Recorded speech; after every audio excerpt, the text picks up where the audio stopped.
Hello, hello. Let us first start with doing some Sahagin quests.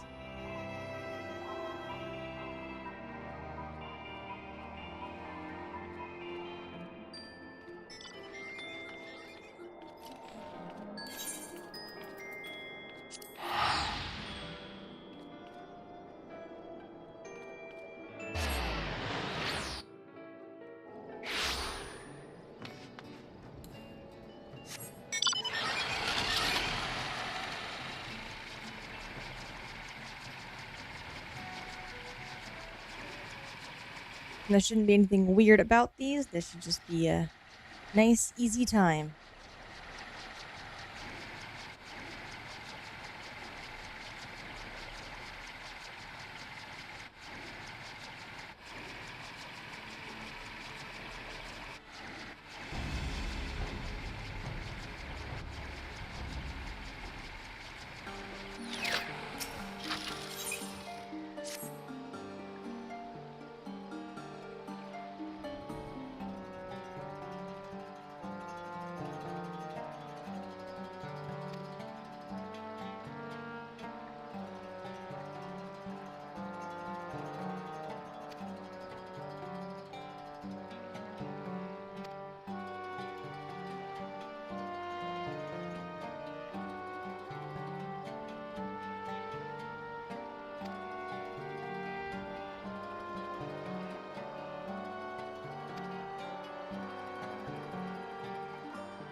We're off to save a merchant vessel.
Have oranges.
We're going pretty good. This is gonna not take very long, thank goodness. Because as you can see, I'm killing them in like 2 hits. I am a hair over leveled.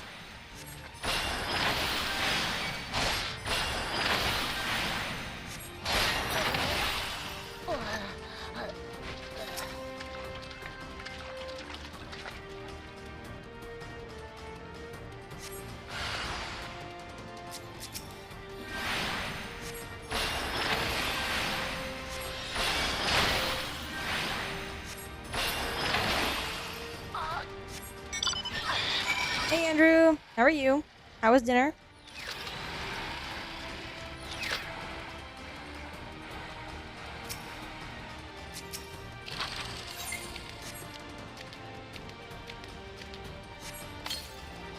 Ooh, that sounds really good.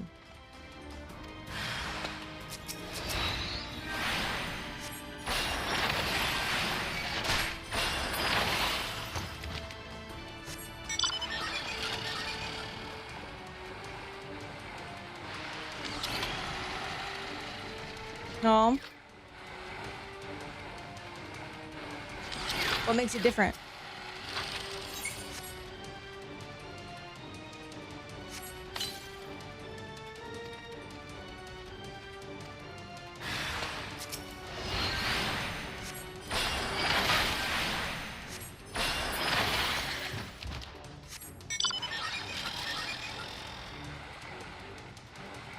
Oh, okay.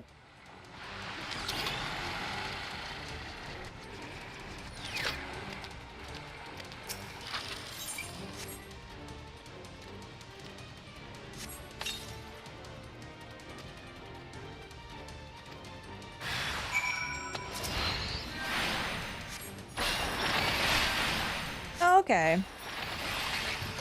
That would be tasty, though.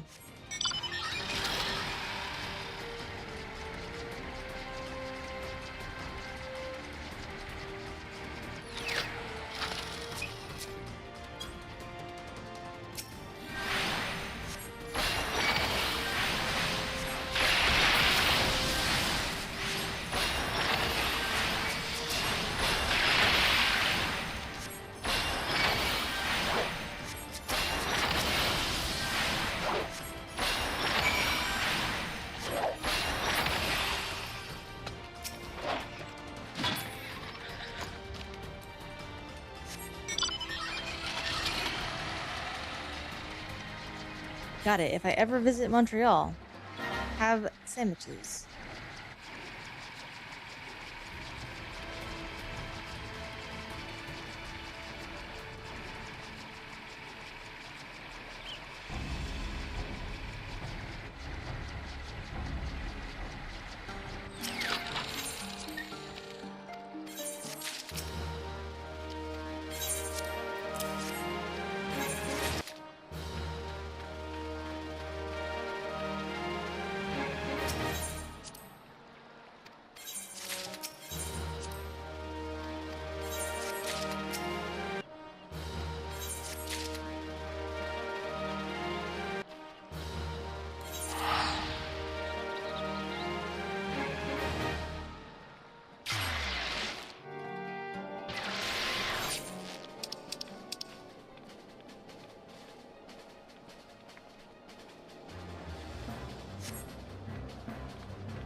Oh, got it. I need a guide.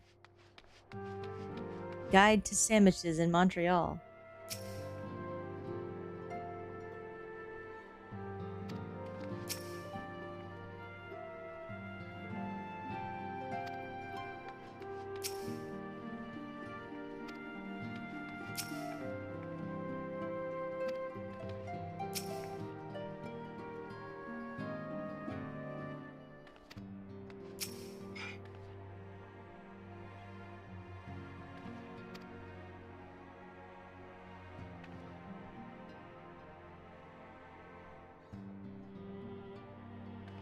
What?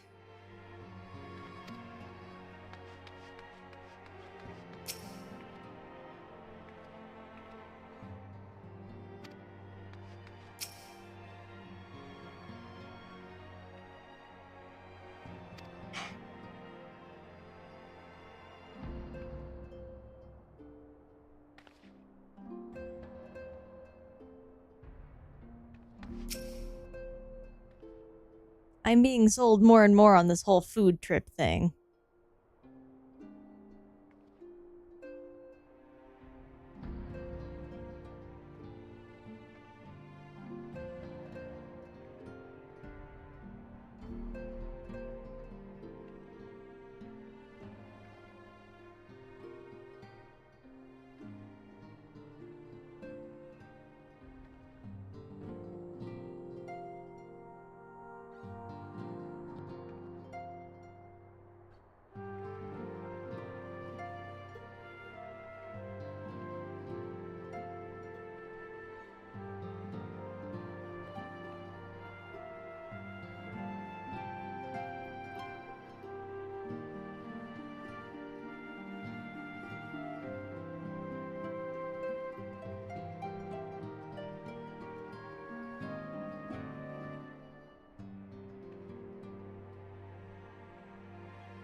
Ooh, ice cream.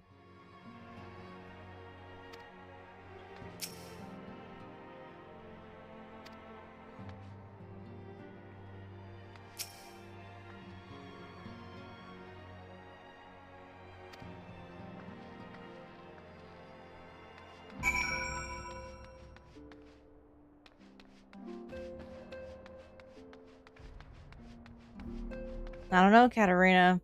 I'm being sold on this whole trip to Montreal thing. Good sandwiches, bagels, ice cream.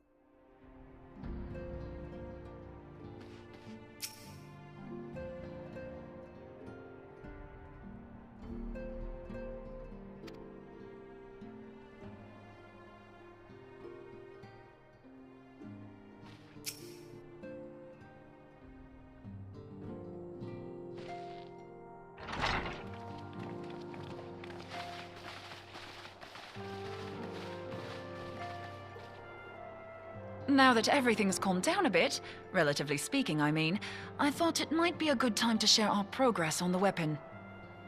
I believe we're on the verge of a breakthrough. Well, don't keep us all in suspense.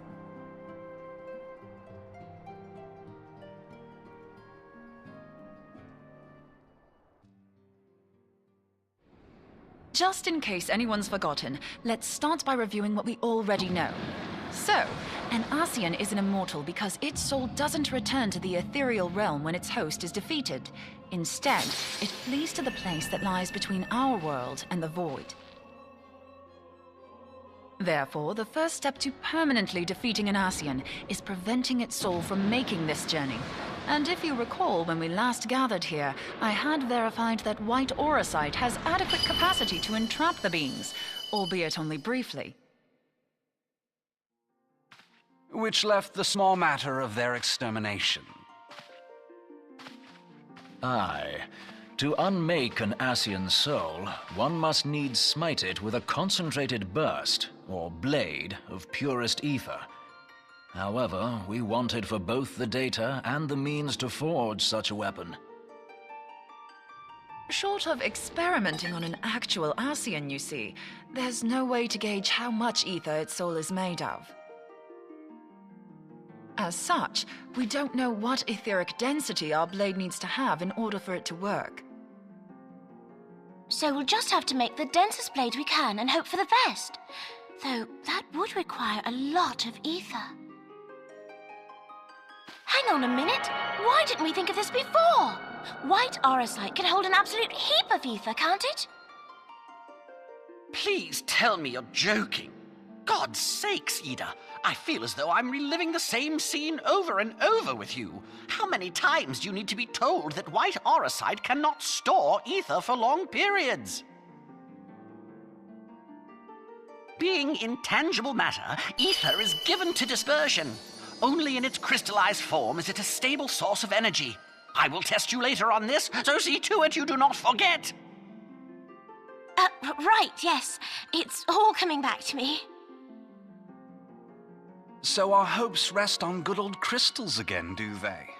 While they are certainly reliable, they leave something to be desired in the area of portability. Indeed. I am reminded of the quantity of corrupted crystals required to thwart Leviathan, and the extraordinary lengths to which the Lamentsons went to transport them. What if it should prove that a similar quantity was needed to destroy an Ascian's soul? Or still more? I do not envy the poor sod who has to lug all of that around, on the off chance that an Ascian appears. That's the very problem we set out to solve, and I reckon we've found the answer. If it isn't practical to lug around the ether we need, we'll just have to draw upon another source. And the only viable source is the land. If you mean to tap the Great River of Ether, know that it will entail considerable risk. Meddling with the currents may well induce a surge like to the one which despoiled Moenbryda. Give me a bit more credit, will you? Why would we need to tap the river when there are veritable reservoirs jutting out all over the land? Aye, I speak of corrupted crystals. It might be that their aspect is out of balance, but a crystal's a crystal. It contains ether, and we can help ourselves to it. While corrupted crystals are indeed abundant, there is no guarantee that they will be in close proximity at a crucial moment. But what if we don't need them to be? What if we could tap their power from afar? A malm away, say? If we could do that, we'd have ready access to ether aplenty in almost every corner of Eorzea.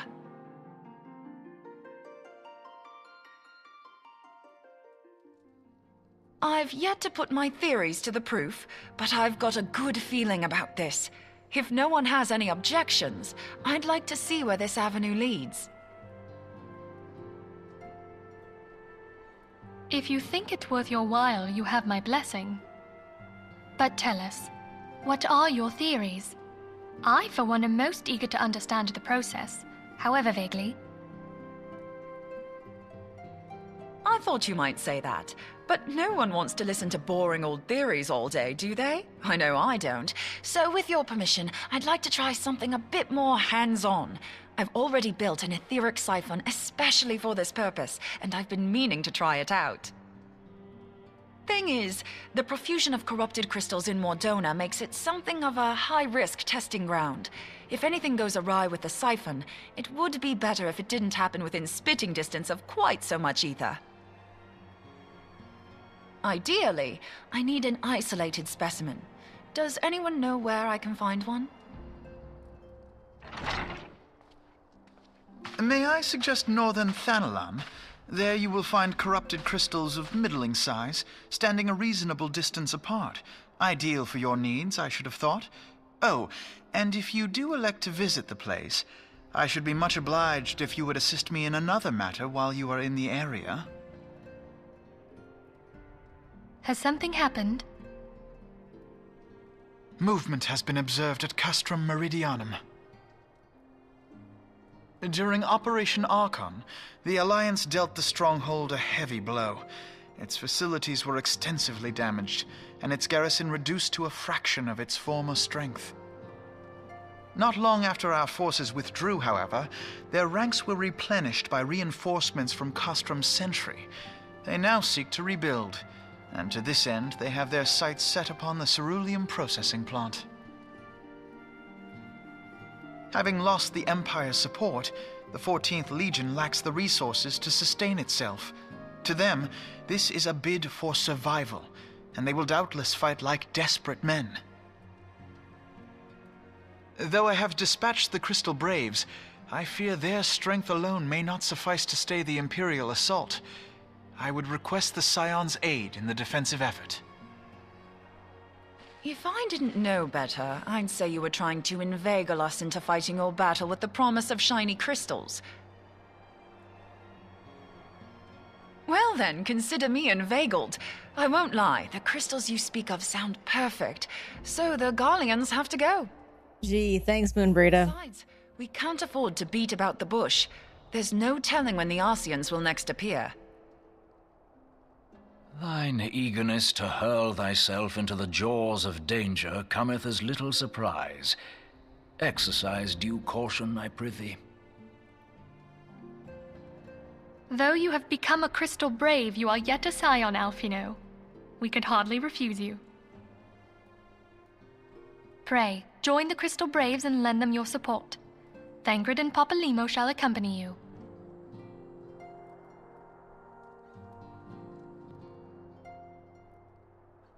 Ida and Yashtola, in the meantime I would have you assist Moenbryda. Scout out the crystal clusters, that the testing may commence as soon as the Garlean threat has been eliminated.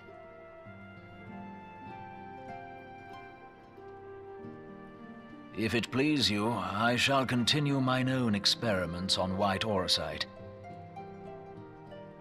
Thank you, Urianger. Everyone, pray see to your preparations and depart as soon as you are able. Go well, and be safe.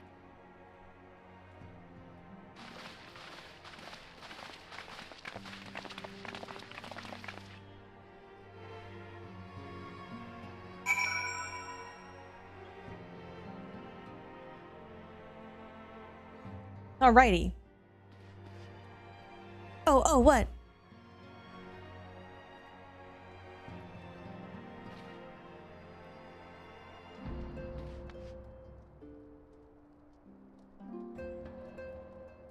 I don't know. I was asking what in the world has 2 G's and 2 H's. And a D. 1 D. I don't know, how many were there, Katarina? Like 8?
Oh, hell.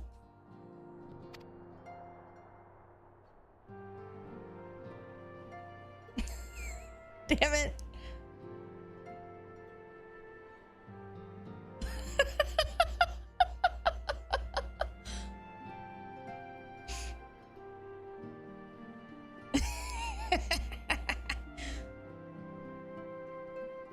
like the most obvious answer. It's a hedgehog, guys. What do you mean? Listen.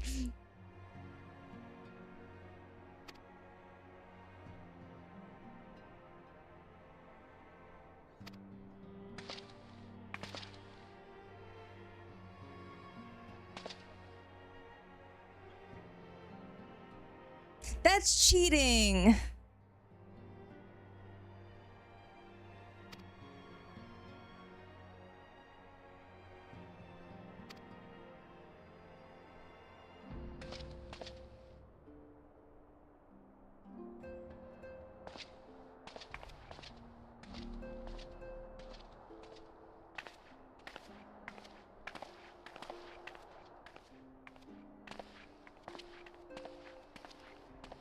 I guess.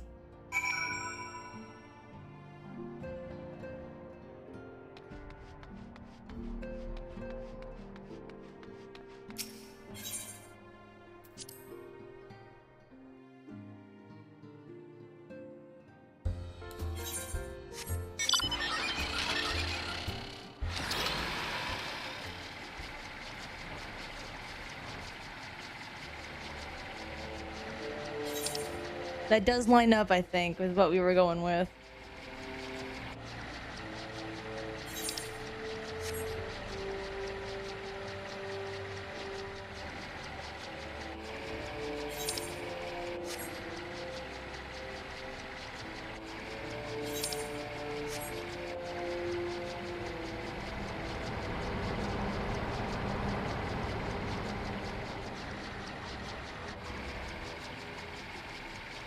Irene, and you're the weirdo.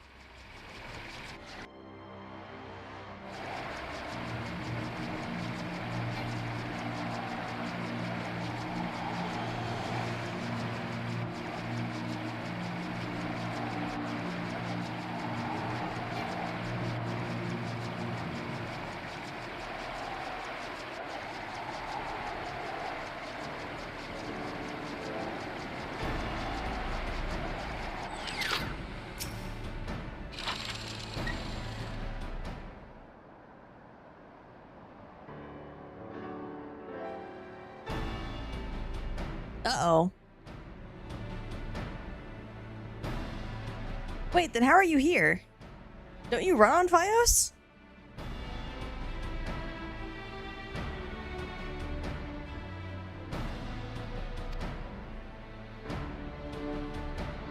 Oh, I see.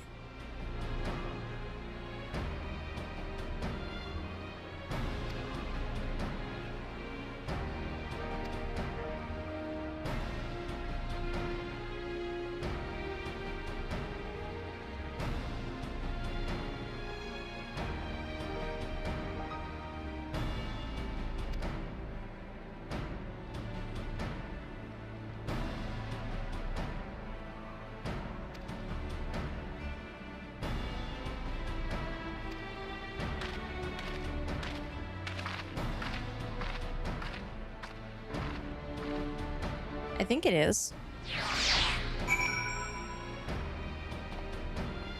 Yeah, lucky there's no raise tonight.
Yes, I go help my recruits. My peoples.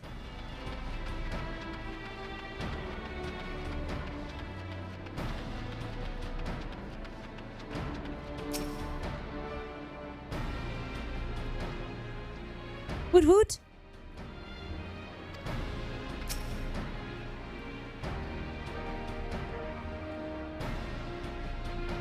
Throw the axe away.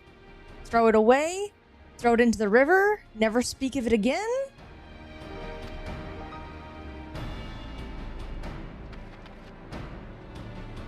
She's been tricked by Rowena, guys. It's the worst.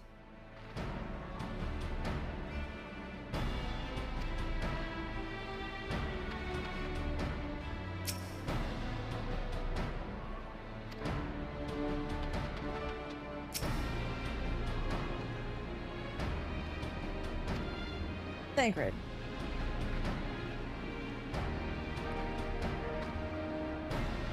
What do you mean, Rain? I said nearing the end.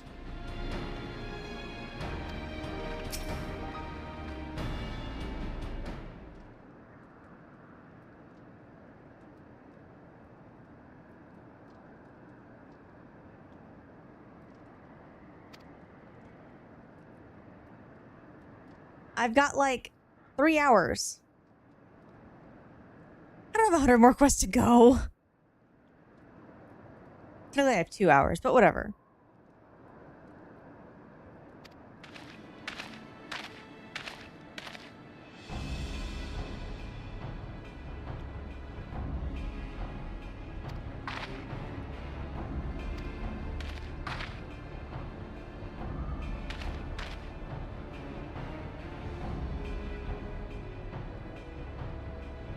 What happened to using my name?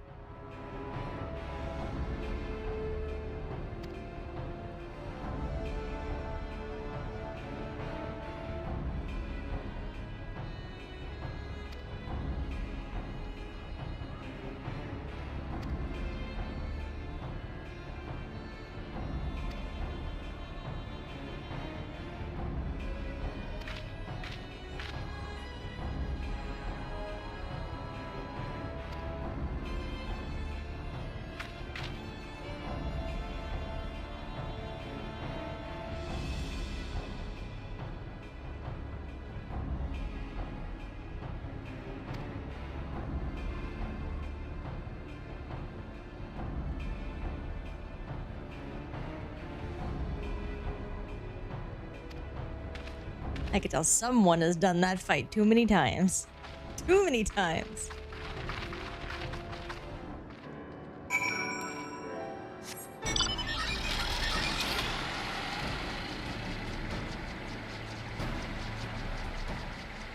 I don't want to work with you, Yuhase. I want to work with the 4th.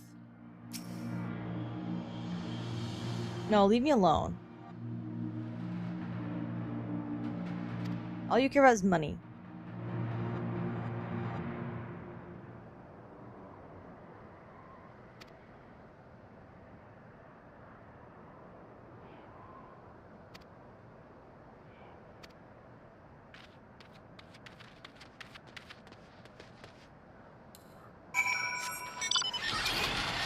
And they keep separating me away from everything. It's like they don't want me around. I'm feeling left out.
Meh.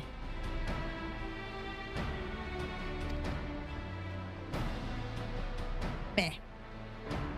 You're right, Fordola. Who's more of a strawberry blonde, but still.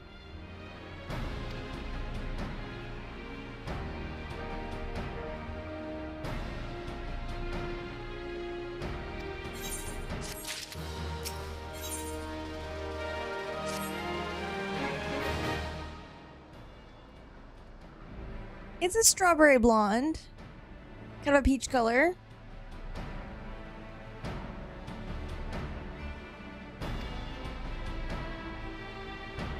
No, it doesn't exist.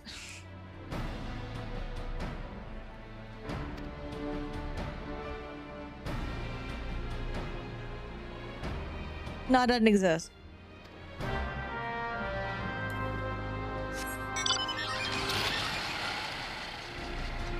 We do not speak his name.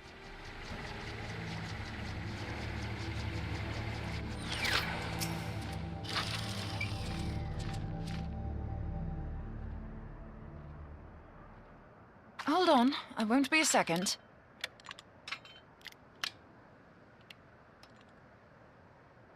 The beast seemed peckish, so I gave it a taste of my axe. I know. As Urianger never tires of reminding me, an axe ill becometh the hand of a scholar. What can I say? I like axes. To hear my mother tell it, I came into this world holding one. And it's not as if it stopped me picking up a quill, is it? I often think of the man who introduced me to the joys of learning. He's one of the reasons I decided to come to Eorzea.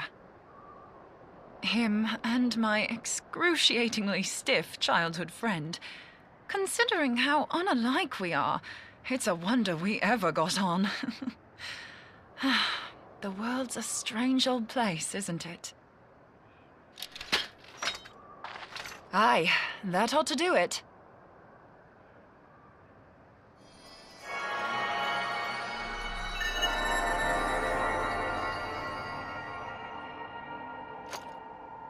So far, so good. At these concentrations, it shouldn't matter too much if something goes awry. Just enough ether to make it interesting. Did you see that? The way the crystal glowed? The siphon works, I'm happy to say. With a few refinements, it should satisfy our appetite for ether, which just leaves the small matter of forging our blade. I'm not sure how to go about it just yet, but I swear to find a way. I'll put a blade in your hands if it's the last thing I do. Oof. She senses me. A useful talent.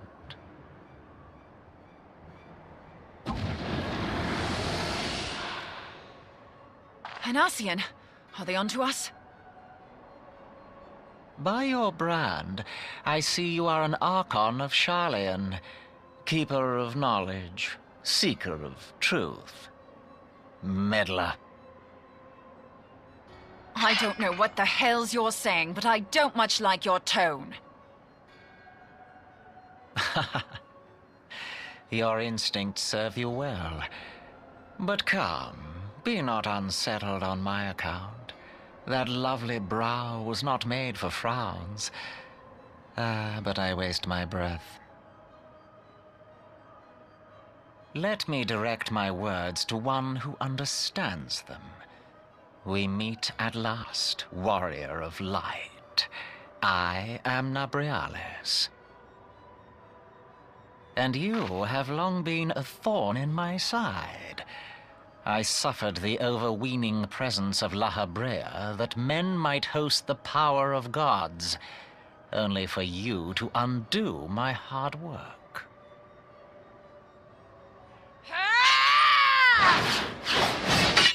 Oh, bugger. Do settle down. You must concede that I acted in self-defense.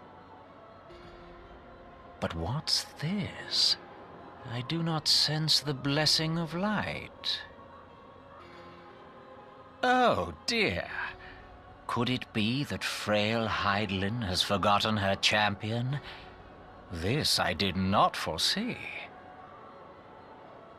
Shorn of light as you are no longer a threat.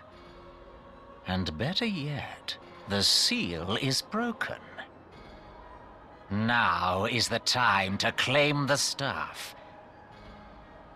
With it in my grasp, I shall rise above them all and take my place at Lord Zodiac's right hand.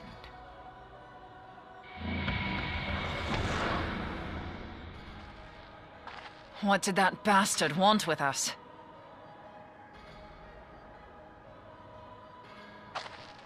Nobrialis, he calls himself. With charm like that, I'll bet he has maidens falling at his feet, unconscious. But this staff, you say just talking about it had the bastard grinning like a brat on his name day.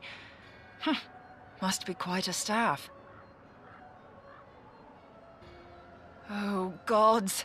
He means Tupsimati, Master Louis Soir's staff. Minfilia's in danger.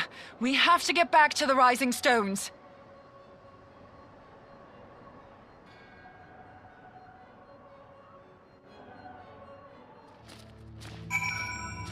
Alrighty.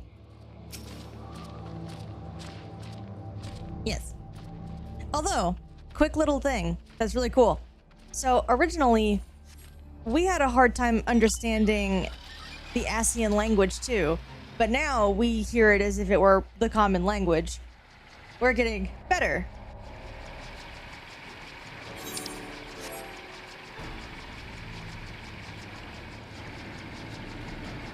Which also means we haven't lost the echo, because the echo, or one of the echo's main traits, is that it allows you to, now they say it is like read the hearts of the people around you, but basically it's like a comprehend languages spell in D&D. You're able to kind of tell what they're talking about, even if the two of you don't share a language. That's also why we could talk to Midgard Salmer.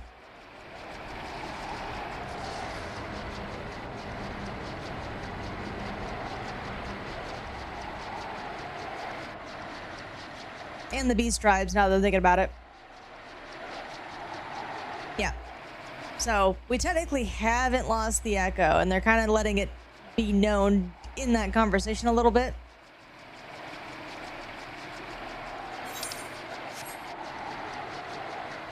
Like, we may not have all of our power, but we technically haven't lost the blessing.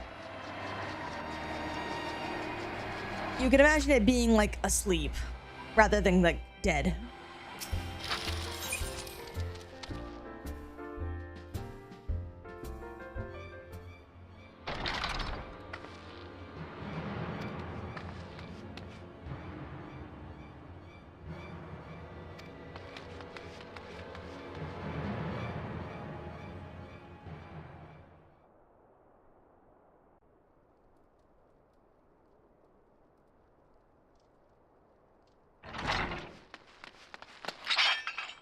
You too.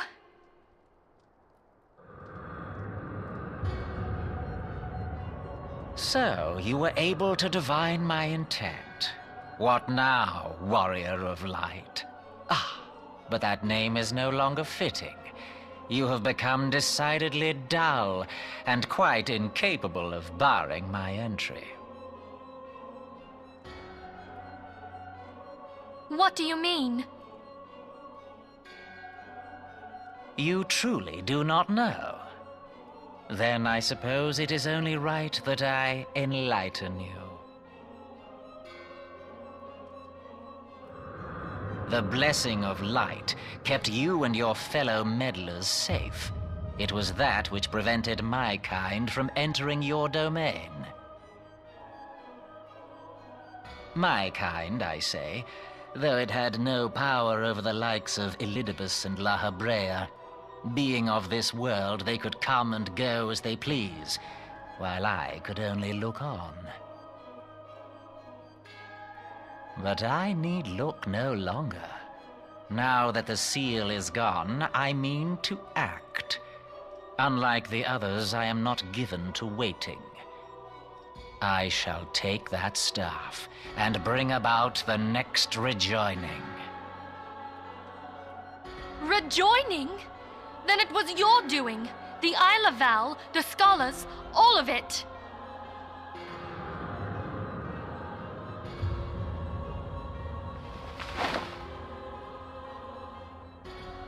You will not harm her!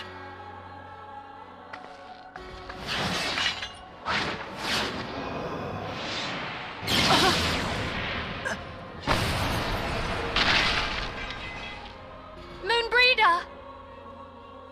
Why must you insist on forcing my hand? Did you learn nothing from our last meeting? Ah, but I forget. My words fall upon deaf ears. The staff is but a broken relic, a memorial to the departed. What possible use could you have for it?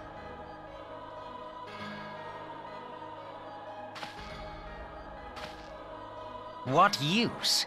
You mean to say that all this time you kept the key, never knowing what it was you possessed? The staff Tupsimati, or rather the stone tablet it bears, is host to a great power. Together with the horn, it can be used to draw vast quantities of ether from its bearer's surroundings. How else do you think Louis Soir was able to invoke the power of the 12 without making them an offering of crystals? Summoning requires not only prayer, but a profusion of ether. Even a child knows that. If I did not know before, you may be certain I do now. But above all, I know that we cannot allow the staff to fall into your hands. I will die before I let you take it. Insufferable woman. I would happily end your miserable life here and now.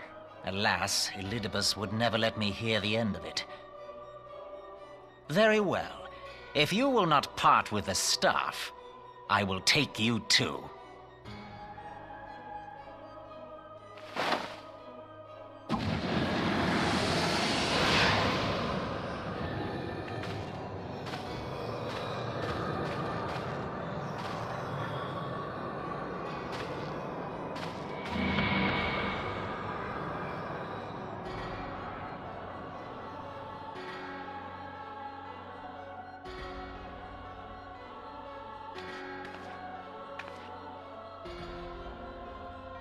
After them! Quickly! Before the rift closes!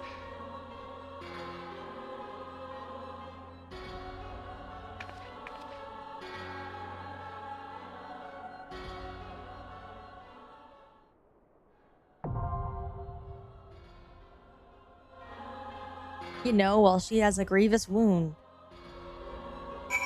Hi, Aki and Kebby!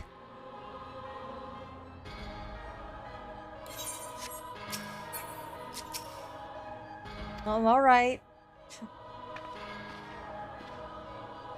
Oh, hi, Kebby!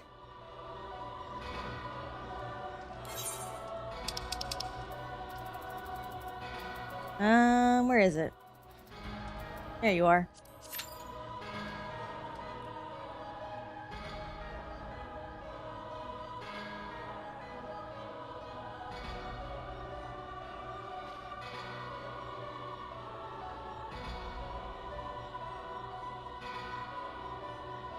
Oh yeah, he'll get a kick out of it.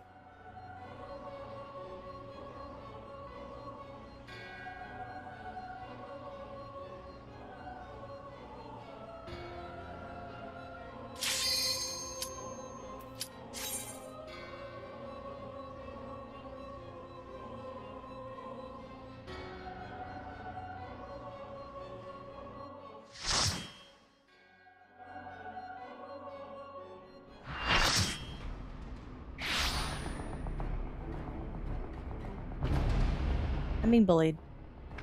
For not knowing hedgehog was the word.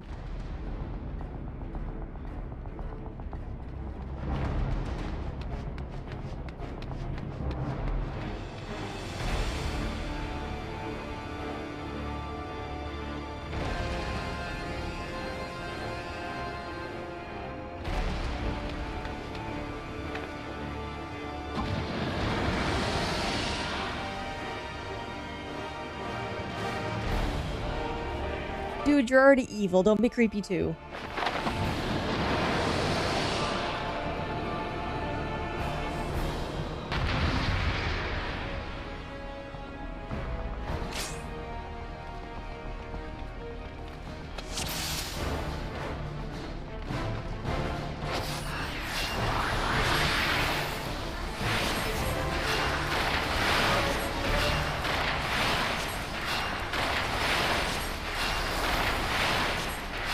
All right.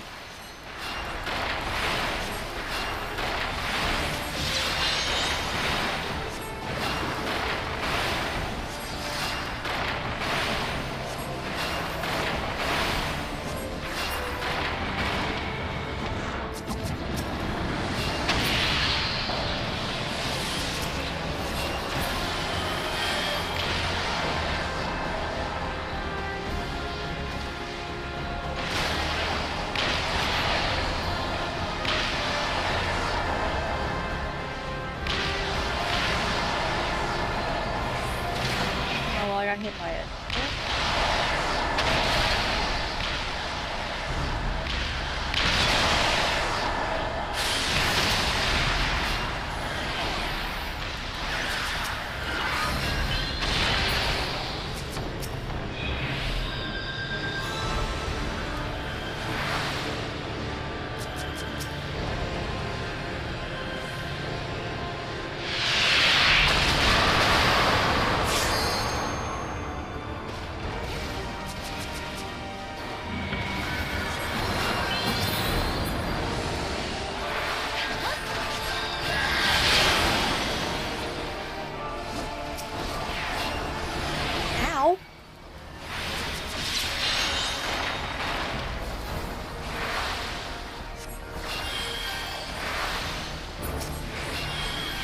Oh, wrong button.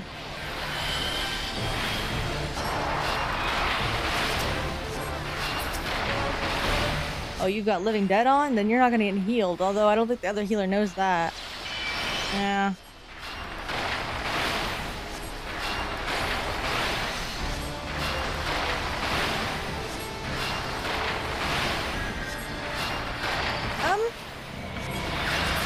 I don't know why this tank keeps dying.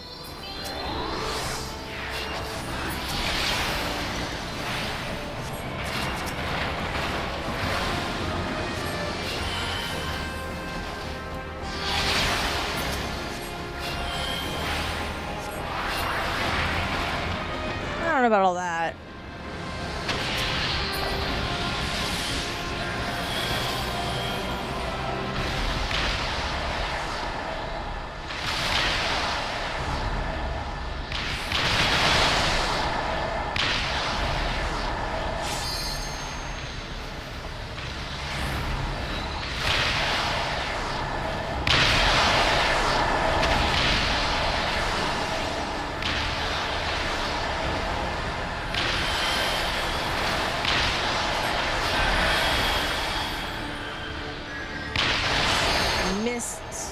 Somebody, but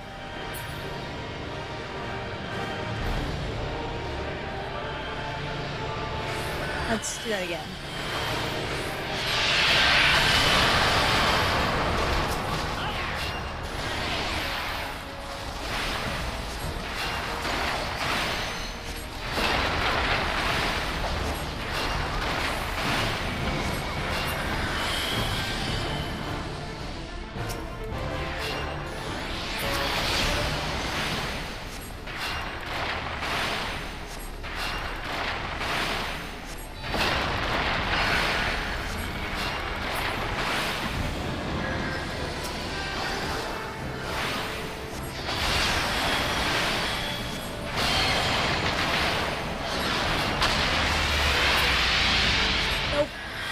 Nope.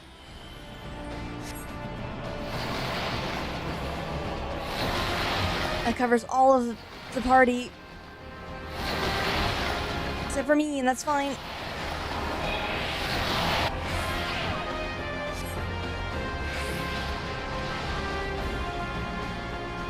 Ain't nobody dying now. Thanks. Okay.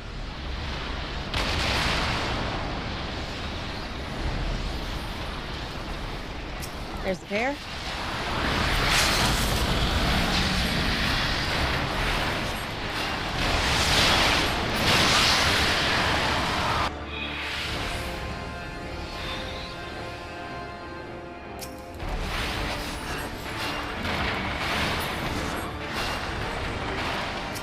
Awesome. I have Benny back, so I don't have to worry about healing at all. Also, he's dead.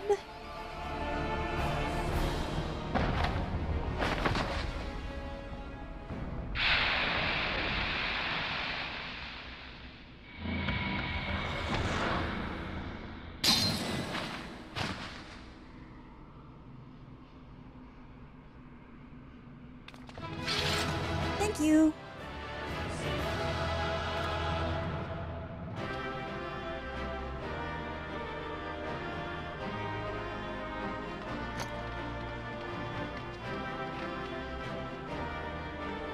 You're welcome, Minfilia. Oh, I got player comms.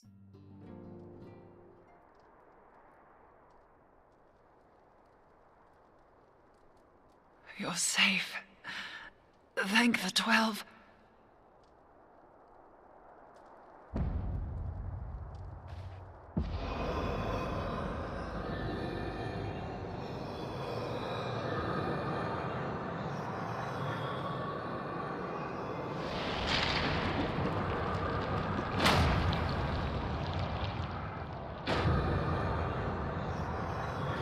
You may have bested me this day, but what of the next?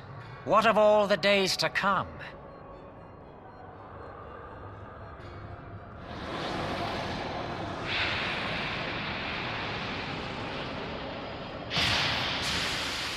Remember, light no longer holds sway here.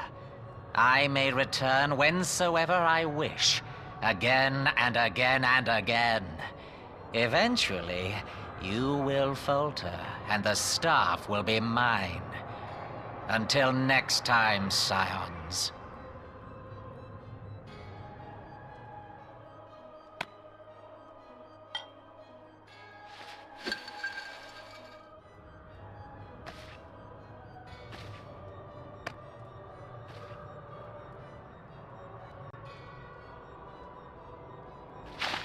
There will be no next time. This is the end.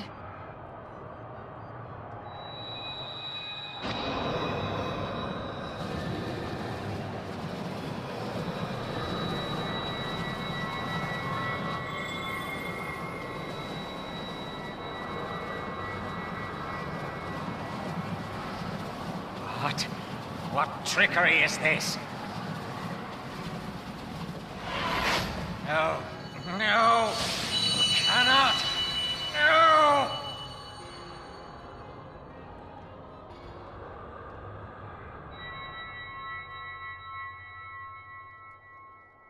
Use Tube Samati to gather ether.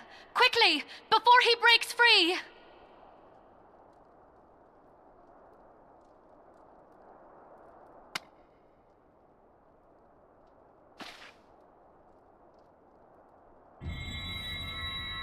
Concentrate!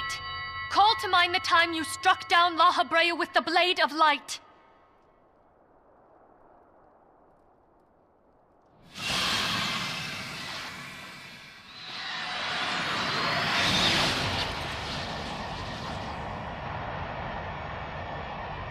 Why won't it work? Is it because we lack the blessing of light? Damn it. So much ether. And it still isn't enough. Fools! No mortal prison can contain me! I shall make you pay for your insolence!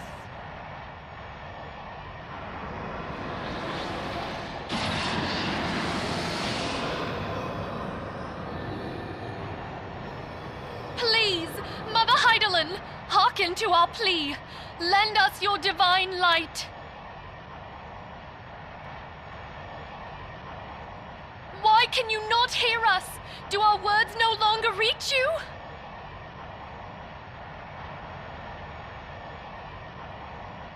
If only we had a bit more ether.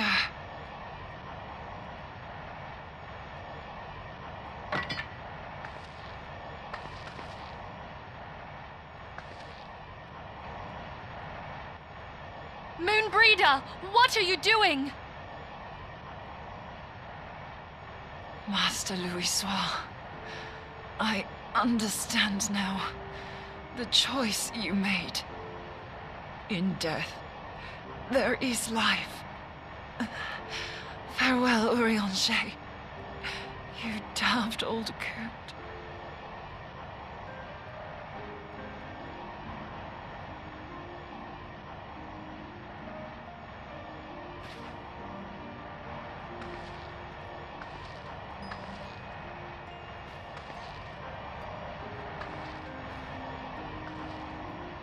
Moenbryda, no! You mustn't!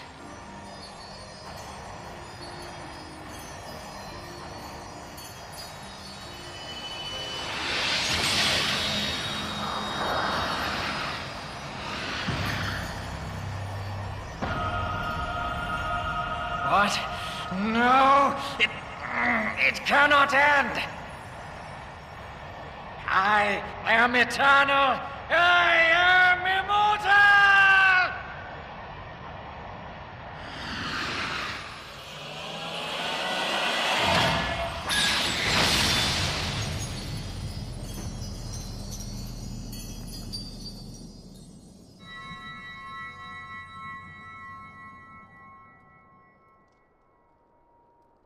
Moenbryda.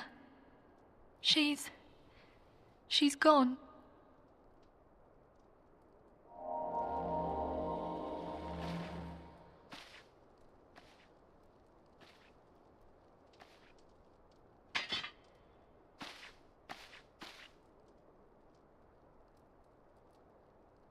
You did it, my friend. The Ascian is dead.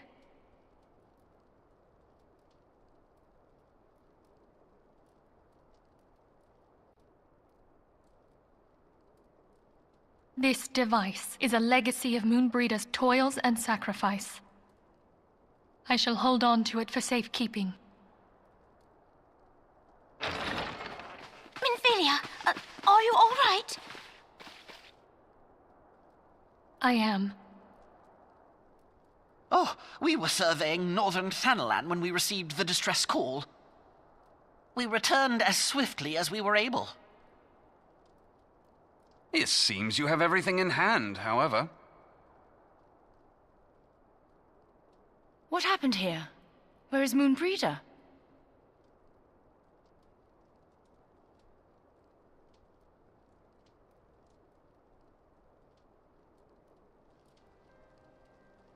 She gave her life to temper the Blade of Light.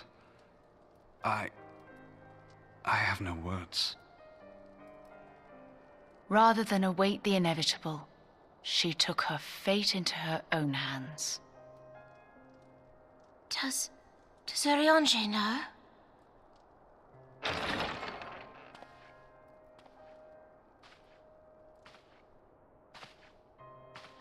My friend, there is something I must tell you. I heard all, my lady. The moon sinketh, taking her leave of the heavens, yet her passing heraldeth the coming of a new day. Moenbryda hath fulfilled her destiny, hath she not?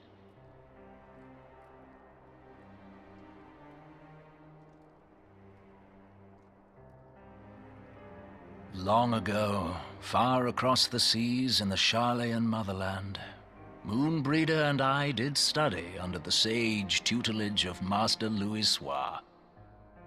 Full oft did he impress upon us that knowledge existeth to serve the greater good. This sentiment, however, was contrary to the nation's policy of neutrality, which censured intercedence in the affairs of foreign lands.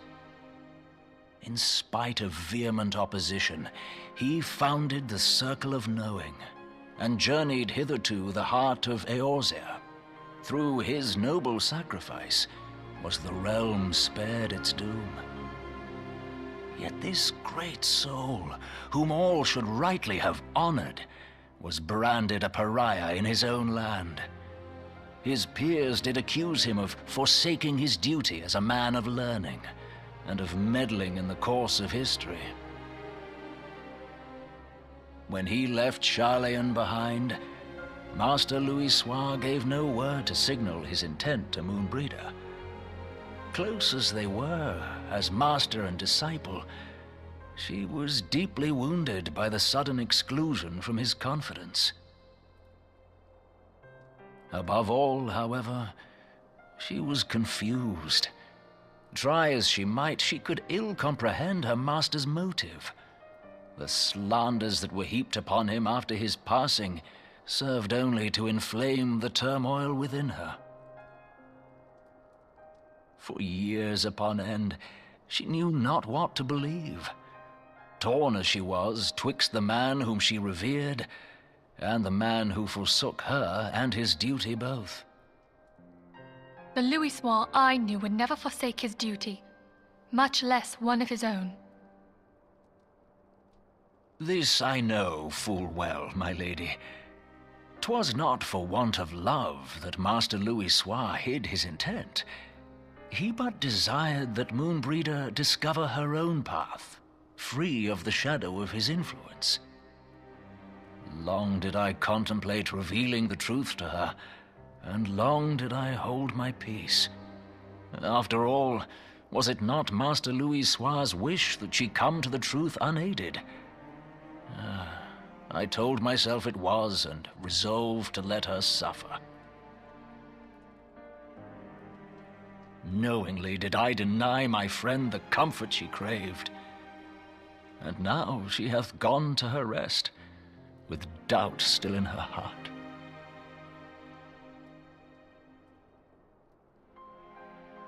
Speakest thou in earnest? Did Moenbryda truly come to understand Master Louisoix's will before the end? The realization hath set her free. She may now find the peace which hath for so long eluded her. Oh, Moenbryda, my dearest, how I shall miss thee.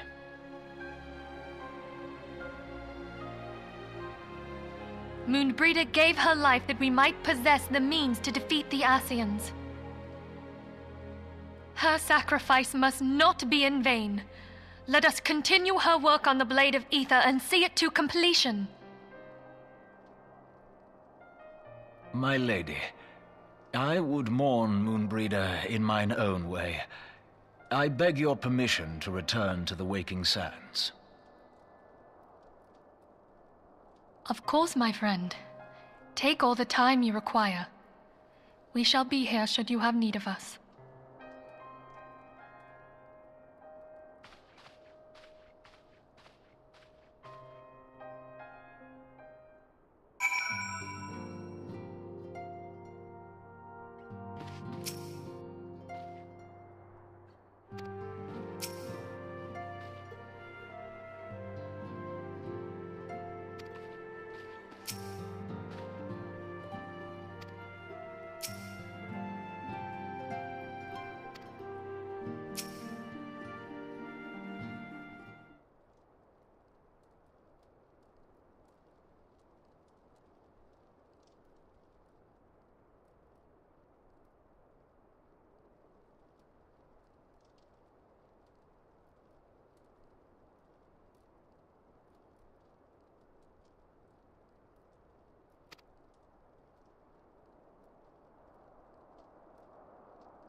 This is a good spot.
Forgive me, Moenbryda.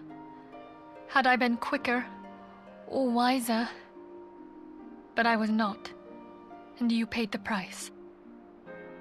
But you would not suffer us to wallow in our sorrow, would you?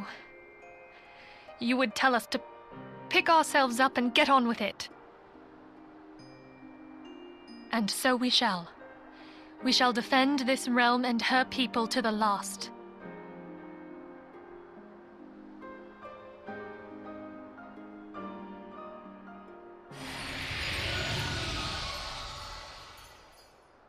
Life for death, a fair exchange.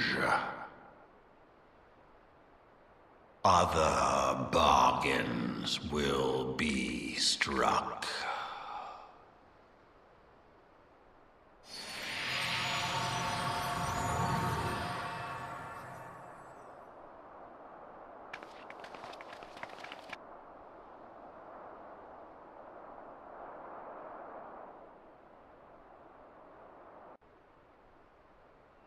Oh yeah. Midgard Solmer knows exactly what he's doing. He basically just went, "This is your fault." He does not pull punches.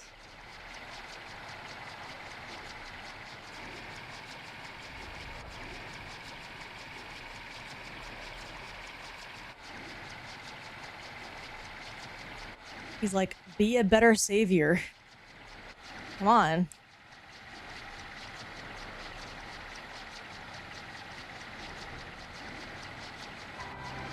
Yep.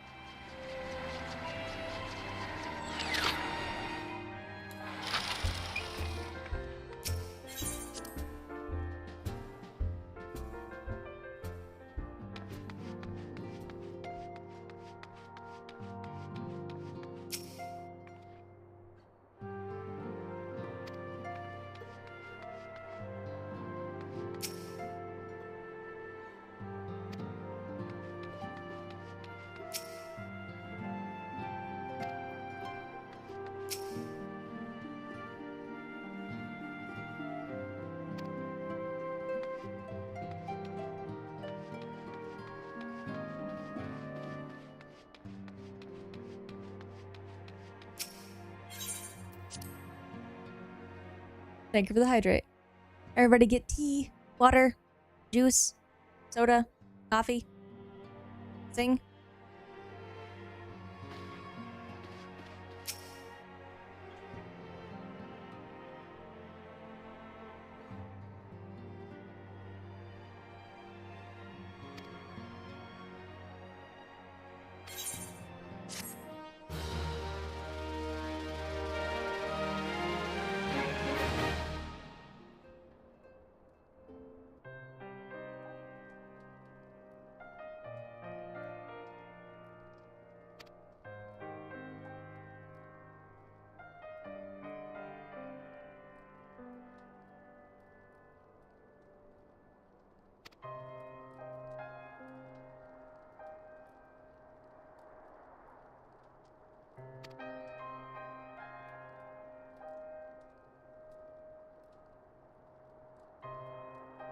Yeah. Even when bad things happen, you have to move forward. It's not fun.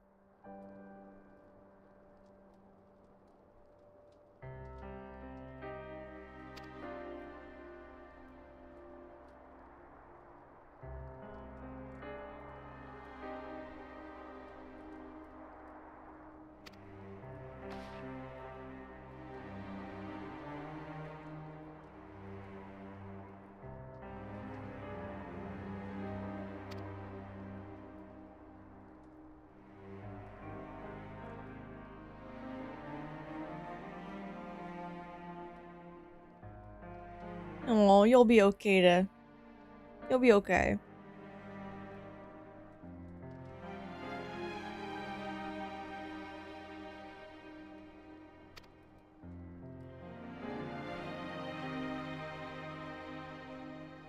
Right? No, no, no. Stay with us. We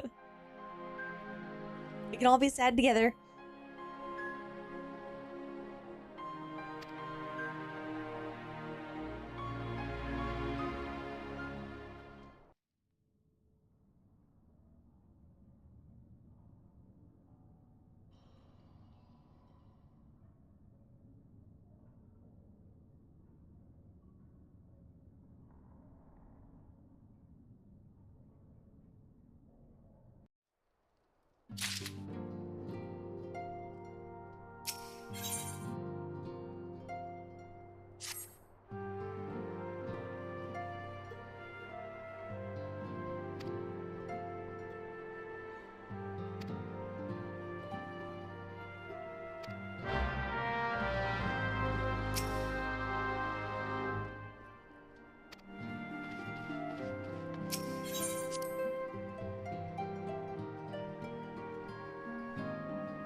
Oh, I drink tea.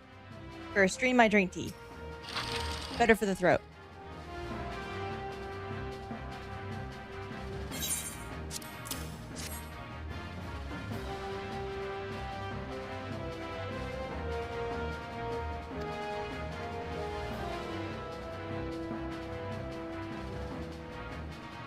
Wow. Even the minor NPC is going, learn how to say no.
Moon daisies are often hung to rafters, trees, or other elevated locations to represent a celestial body when performing holy rituals to the goddess Menfina during daylight hours. It's nice.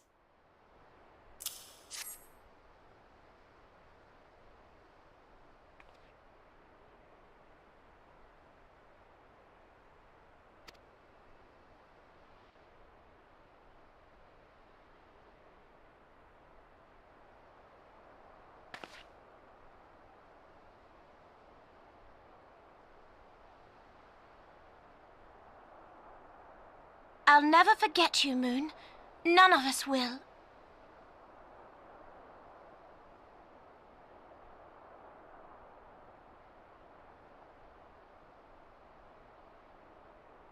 The song riseth to a crescendo.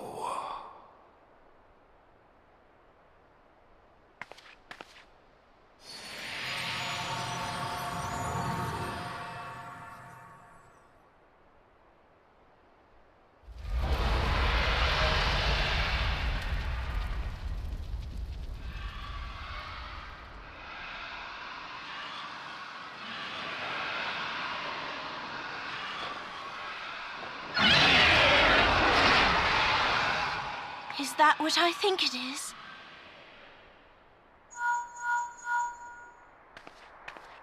Hello, can you hear me?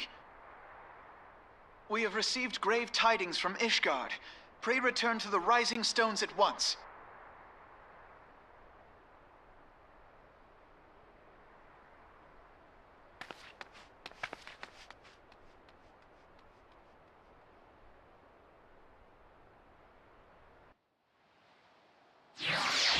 Hey, remember that conflict that Ishgard's having? Yeah, it's important now.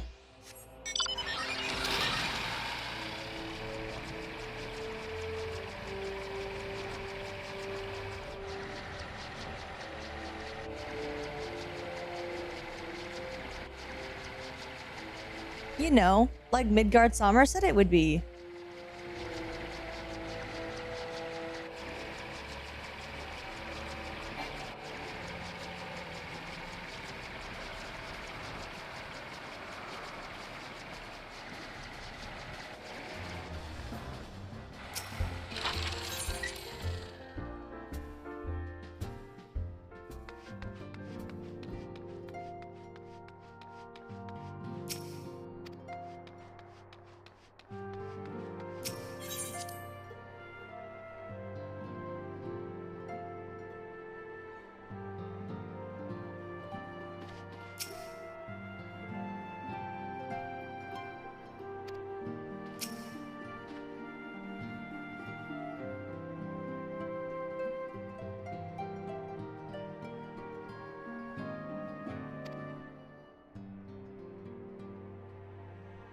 You're great, Alphino. You're really making sure that you're properly empathizing with people around you. Mm-hmm.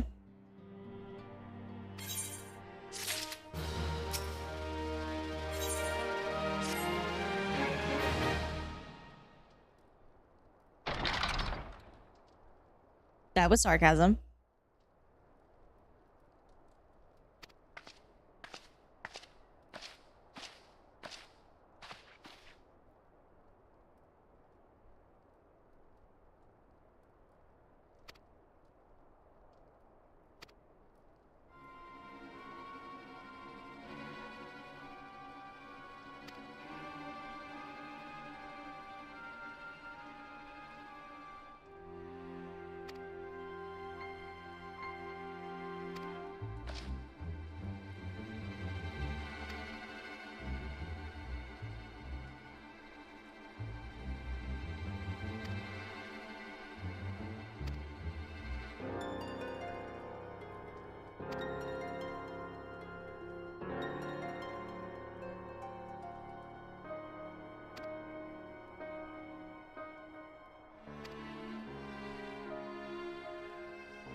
All right, here we go. Getting caught in their conflict.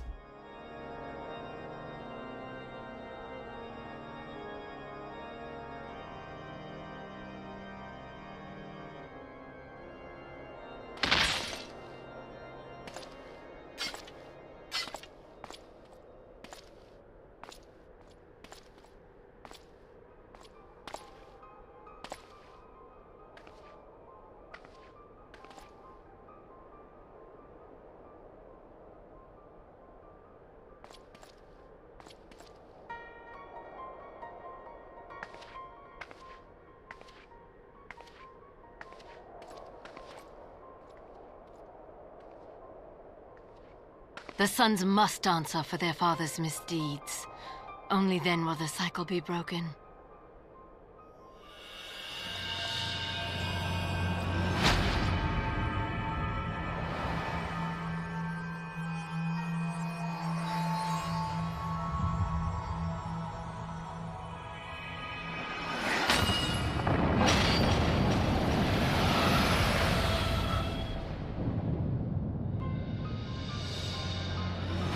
Brothers and sisters of the heavens, we raise our voices and join you in the chorus. The sinner's feeble magics are undone. Come, claim your retribution.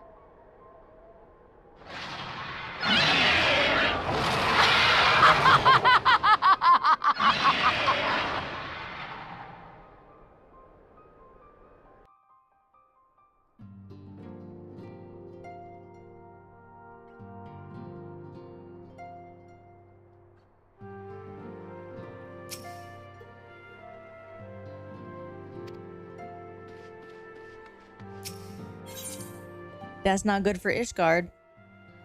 Remember those wards they were so proud of? Yeah, they're gone now.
Are you not listening to Midgard Summer?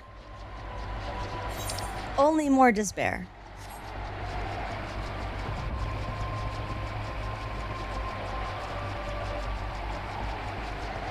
He was very clear with his prophecy.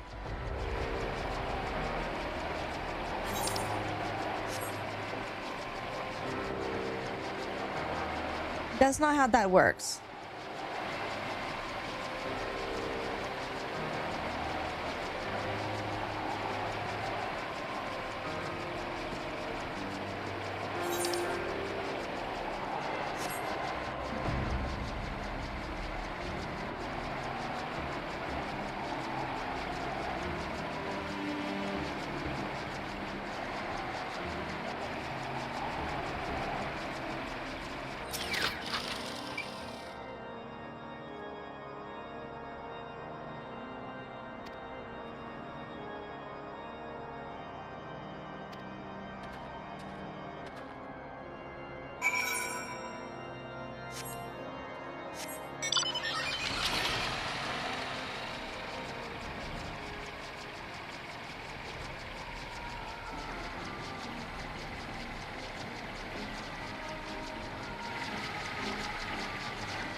Uh-oh.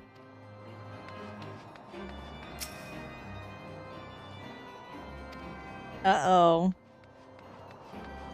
What happened to your confidence, guys?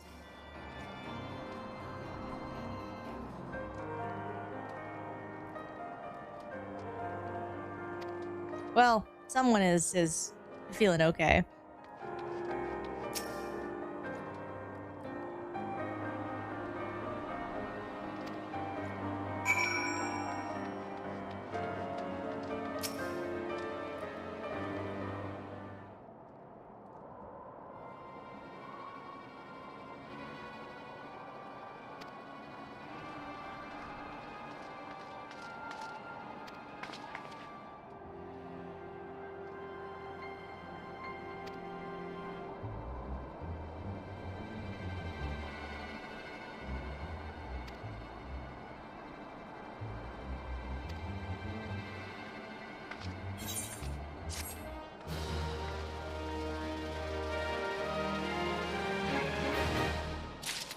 How did she know where we went?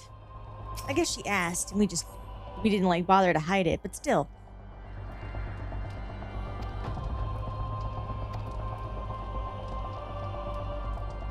She found us very quickly.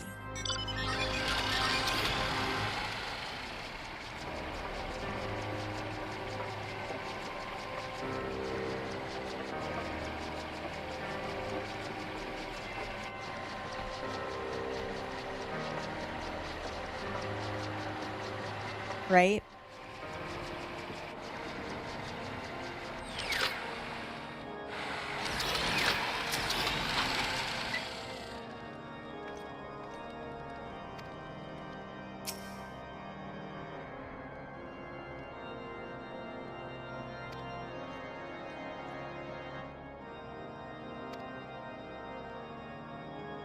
Archifant, you're still really weird.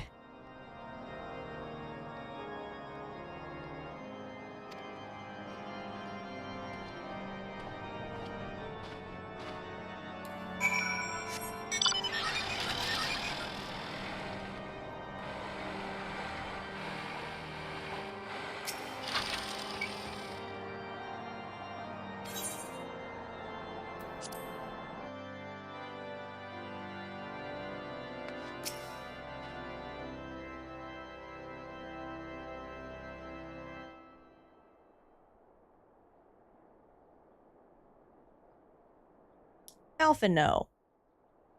You should be ashamed of yourself for this.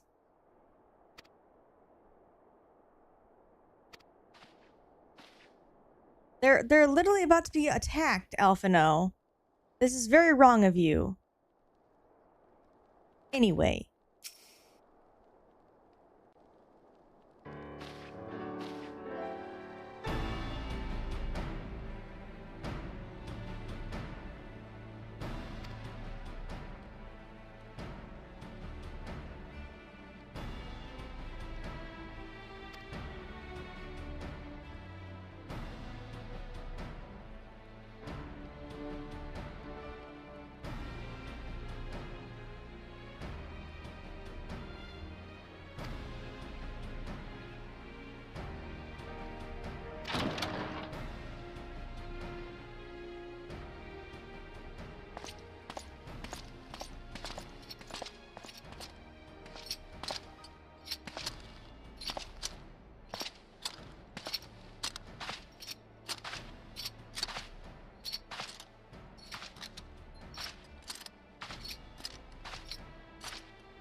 Now, if you're a Dragoon main, you've met this guy before, and they make note of that.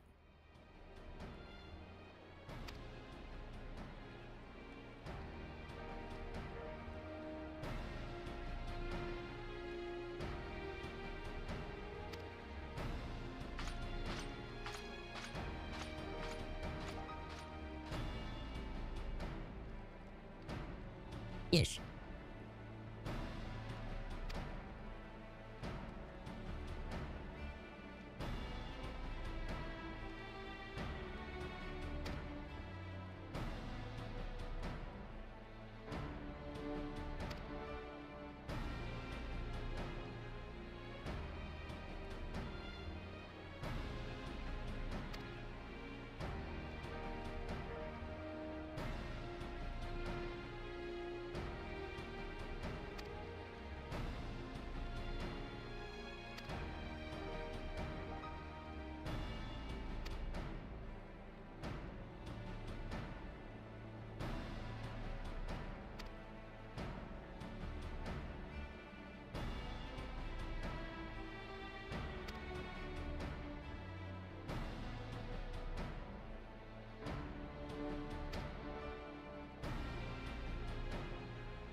Alphino, quit being a brat.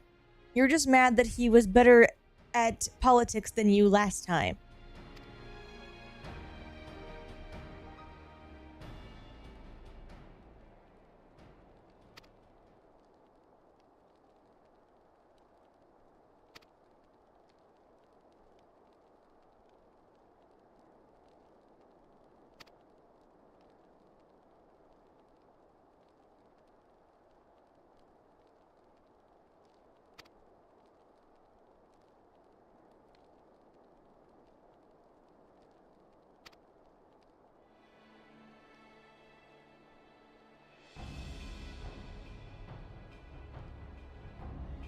And then he beats you in politics again, Alphino. This is why you're not ready.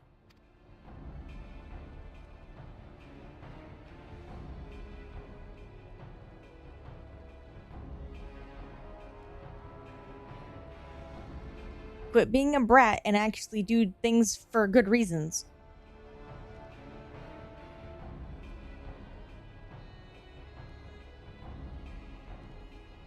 Uh-huh. How quickly you change your tone.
Again, quit thinking about political gain for like 2 seconds. 2 seconds.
Alphino, it is good to see you. Tell me, what have you learned? Pray summon the others. Everyone must hear my report.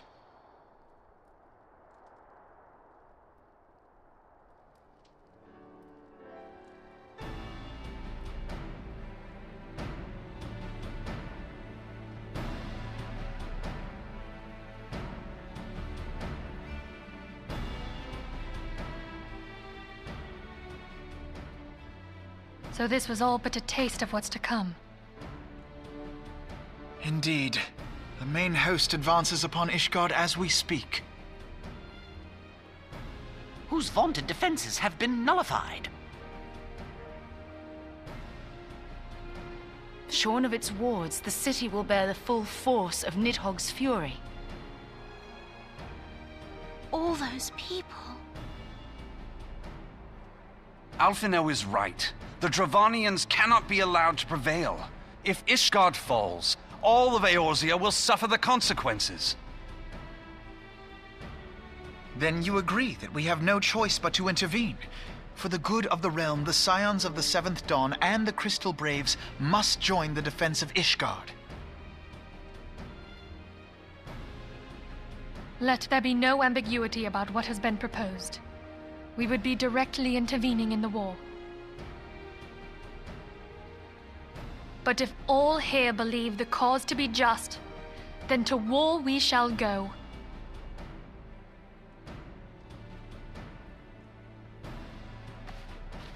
The path we now embark upon is perilous, but I pray you will walk with us to the end.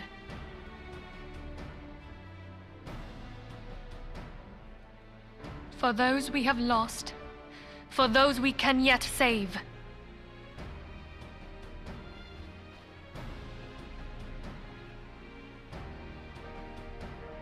Then it is settled. I shall inform the Council of our intentions and request that they contribute their own forces to the defense of Ishgard.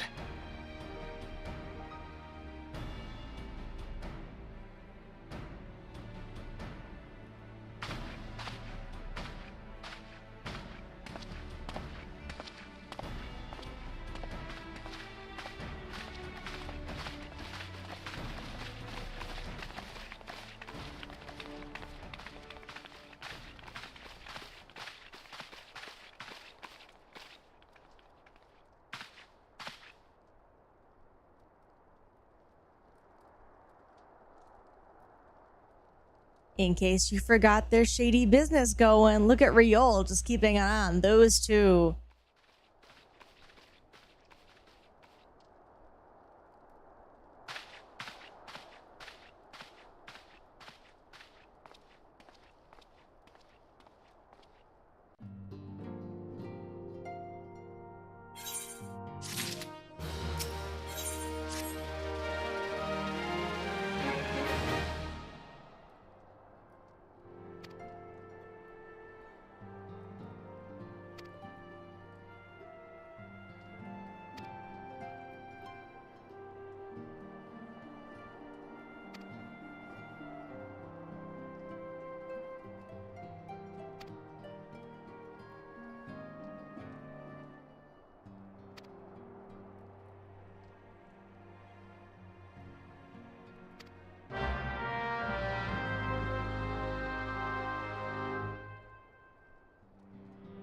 Oh, finally some Tataru time.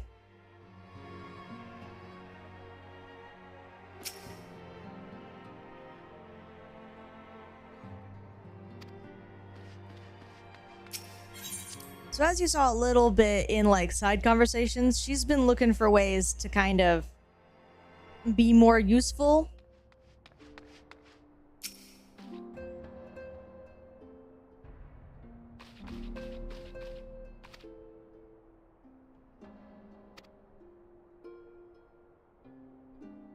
Good job. Look at them highlighting what makes her so good. She's like, oh yes, I already have everything we need for this. Hang on. Give me like 2 minutes.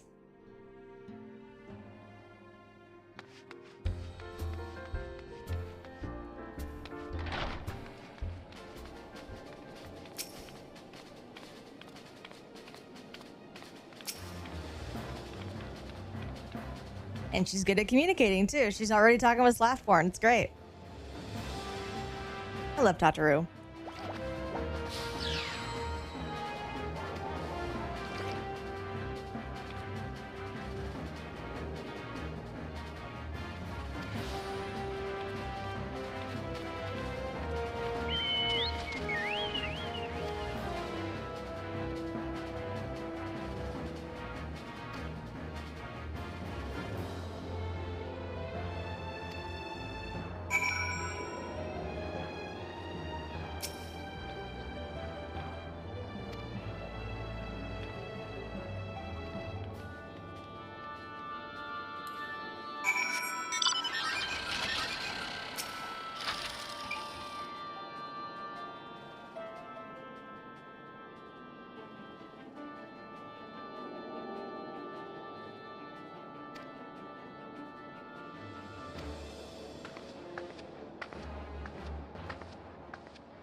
Uh-oh.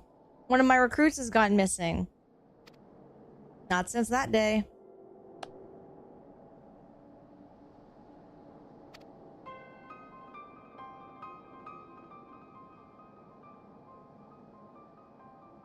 Uh-oh. The weapons have gone missing.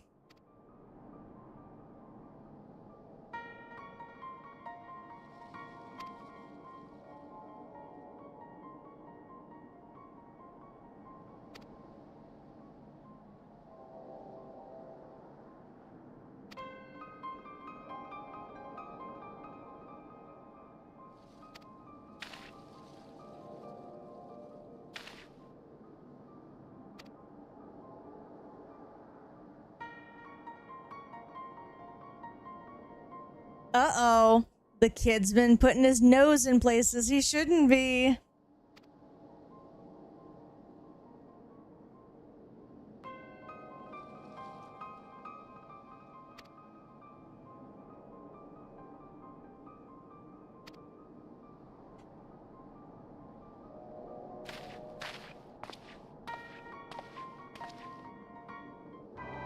Specifically in terms of corruption amongst the Crystal Braves.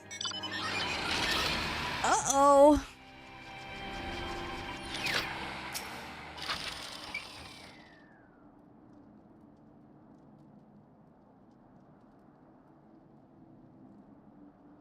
Mm-hmm.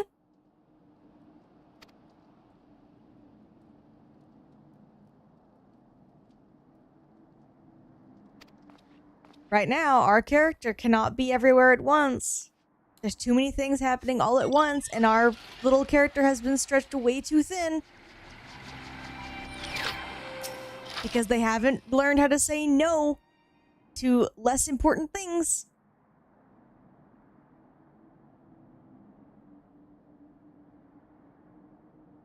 Oh, Riol? Nah, he's too good. He's very smart.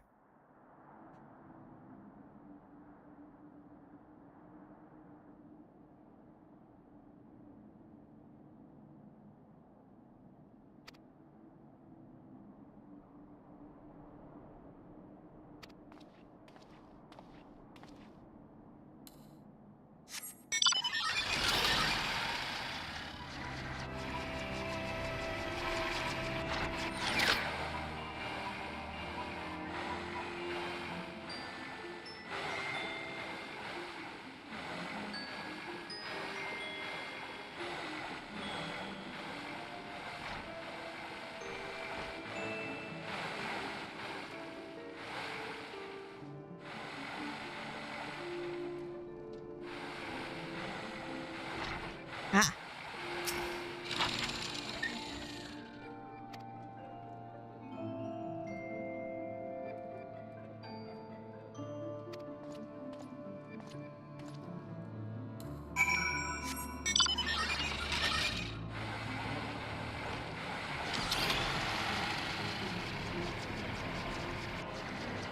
Welcome back, Katarina. Oh, the war is incredibly important. I'm not saying that this conflict should not be something that our character is focusing on. I see. But I'm saying that a lot of this could have been fixed earlier. I'm almost at Steps of Faith, Rain. And remember, they changed it. It'll be new.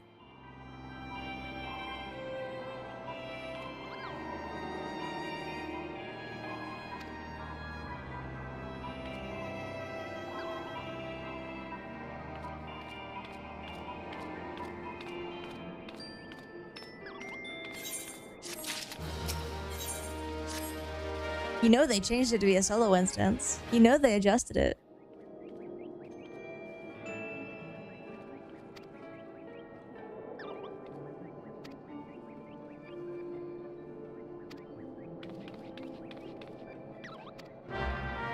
Why am I going to this? I should be getting ready for the war.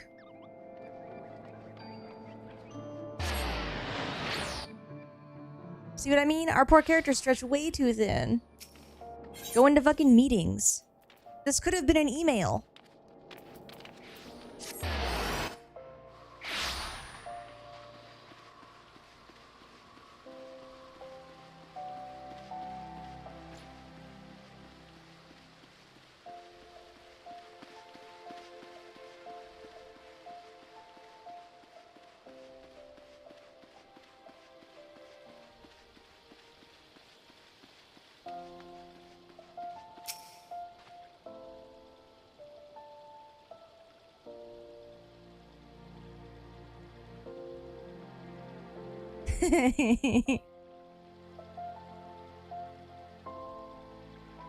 There is no war in Ba Sing Se.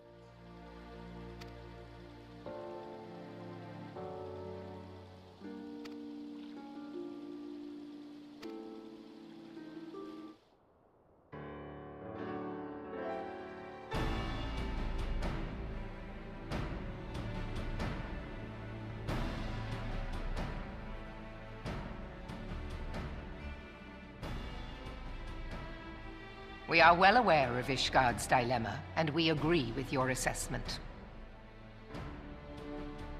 Then I trust there are no objections to the Crystal Brave's intervention. Ul'dah has none. Gridania does not object. The Crystal Braves are yours to command, Alphino. Do what you will. We shall pray for your success. It was my hope that you would offer more substantial aid than prayer. I know it is within your means. Do not presume that you have knowledge of our every concern. The Garleans and the Beast Tribes are but two of many. We are not in a position to contribute greatly to the defense of Ishgard, not when our own homes are still under siege.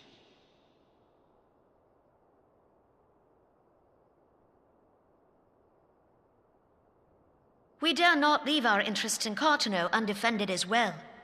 Telegi Adalegi and his ilk would seize control of the territories in our absence.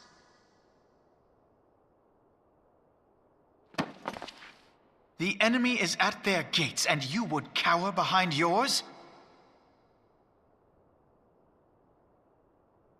No one is cowering, boy. We will offer what support we can. Aye, support. A handful of men and no more. Would that we could commit more than a token force to this cause. Yet there are others to whom you might turn. The free companies ever want for work. Ah, yes. The free companies. They're not like to turn you down. I beg your pardon? You would entrust the survival of Ishgard to sell swords? Crises like these are the very reason why this alliance was formed. It is our duty to aid our fellow man. My duty is to my country and my people. If you expect us to place the welfare of a foreign power above our own, you're going to be sorely disappointed. Lest you doubt, Limsa comes first, then the Alliance, and finally, circumstances permitting, Ishgard and the rest. If you cannot understand so simple a concept, then you have no place at this table.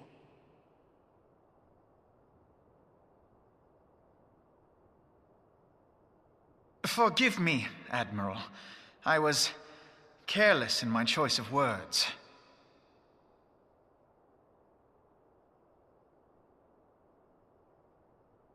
I suggest you assemble a party of elite adventurers, assuming you haven't already.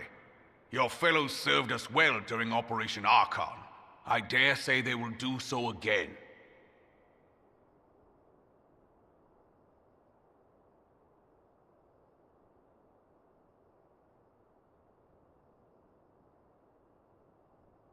If I may, Your Grace, I wish to propose a redistribution of forces. If we entrust the security of Ul'dah to the Brass Blades for a time, we can dispatch a larger force to Ishgard.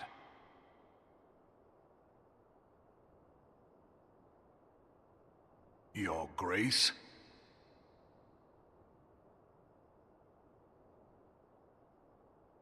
Yes. Yes, of course.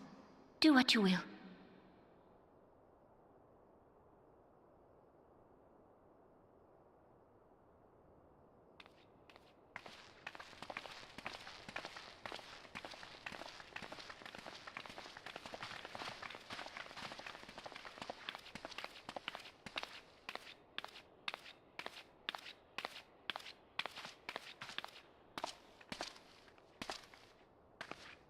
Is Her Grace not feeling well?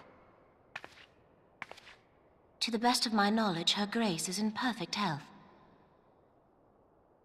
I see. Carry on.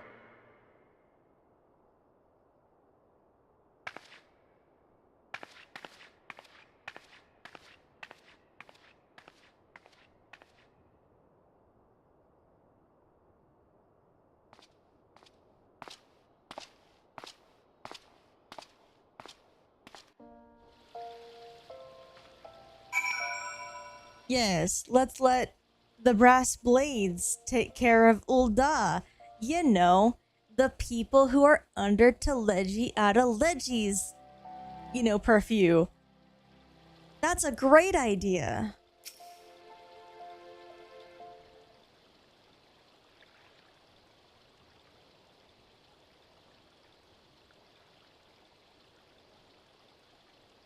Okay, you owe me an apology for many things, like your little outburst in a meeting amongst people who rule entire city-states. Your head's getting too big, boy.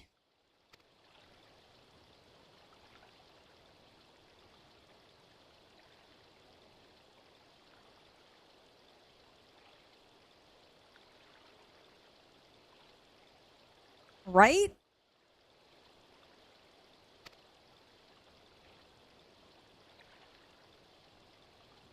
And he still assumes he was right here, even though they totally, smacked him around in there. Like, come on, man.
I think I'd be less irritated at Alphino at Aromaborn if he at any point actually joined the fighting.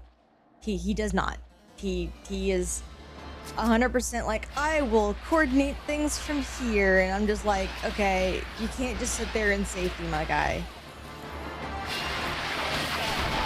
Can't be talking about the freedom of all. You know, happily chilling out in your house.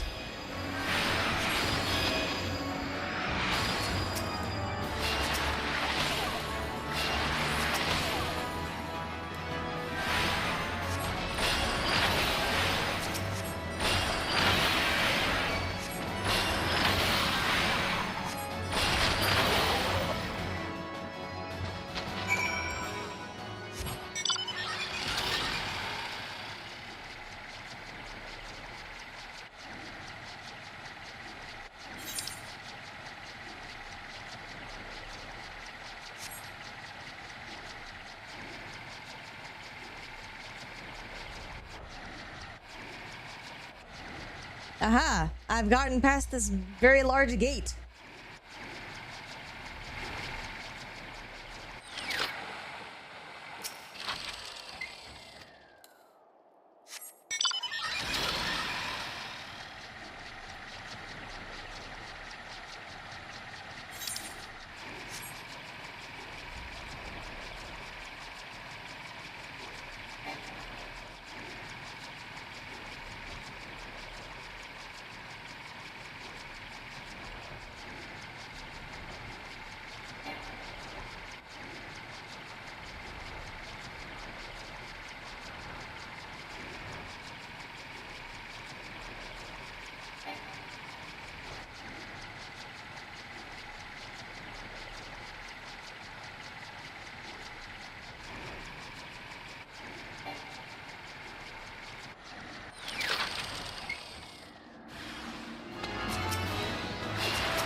I mean, it's not my grief and fury.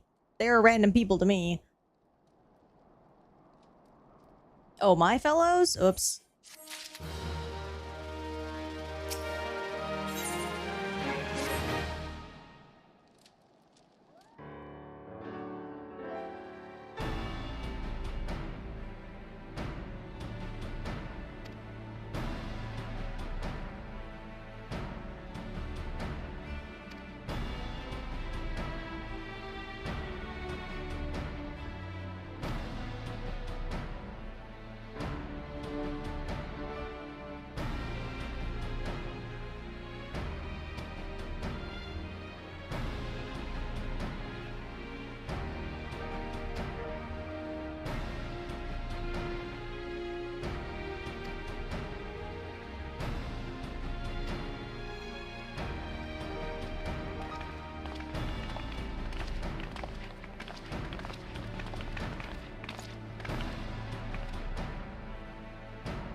All right. Yes.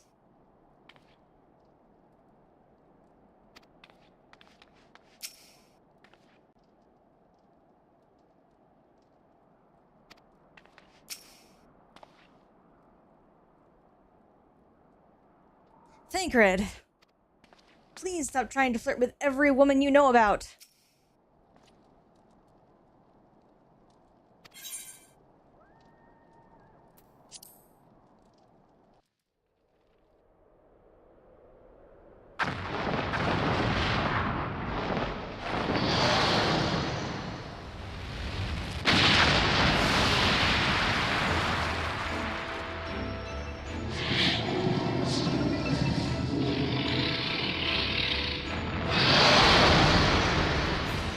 I love the design on that dragon. Just pure aesthetics. I love it.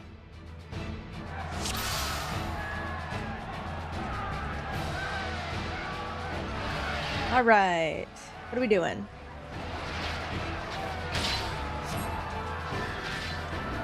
I haven't done this one. Ha.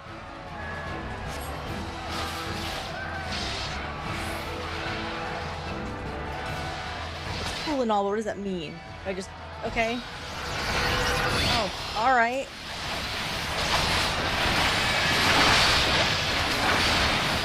Let's finish this quickly, shall we? I can make it quick.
To me!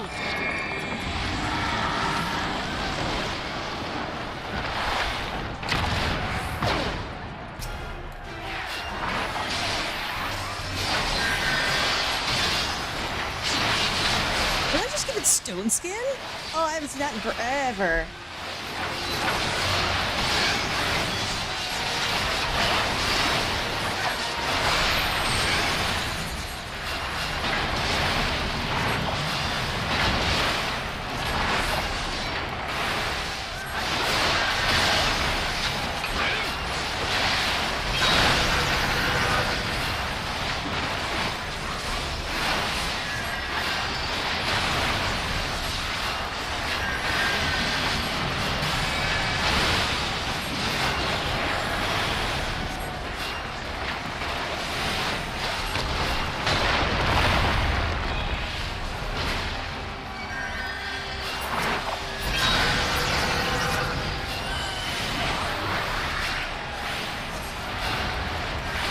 Oh, I see.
Oh, that's a cool touch. They have Estinian show up, and he, of course, comes in and just almost one-shots them single-handedly.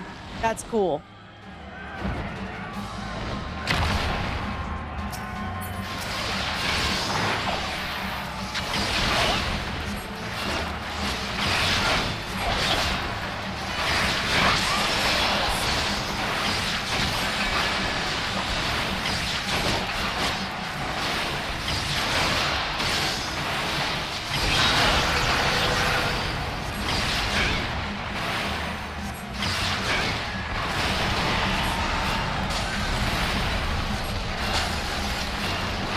Oh no, nameless NPC!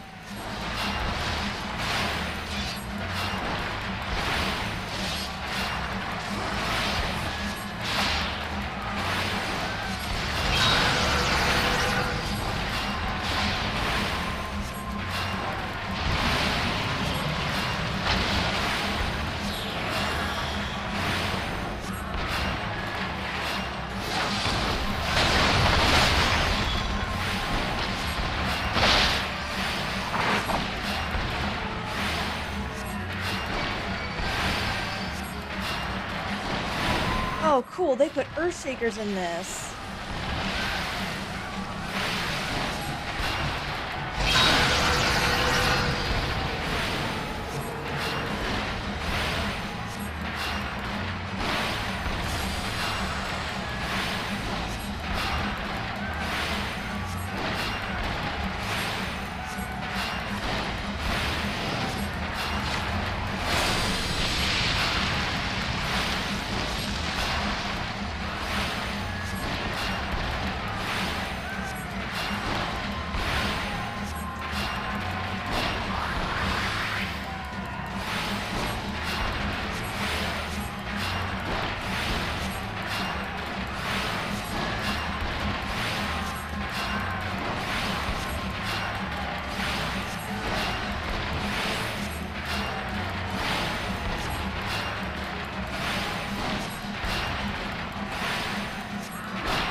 Different. They changed it into a solo instance. It's a passage done by all the knights. They all came out at the end and kind of helped Lucia out. Big passage. But yeah, they changed it to a solo instance to be a lot more like cinematic and more dramatic.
You got this, wannabe Kane.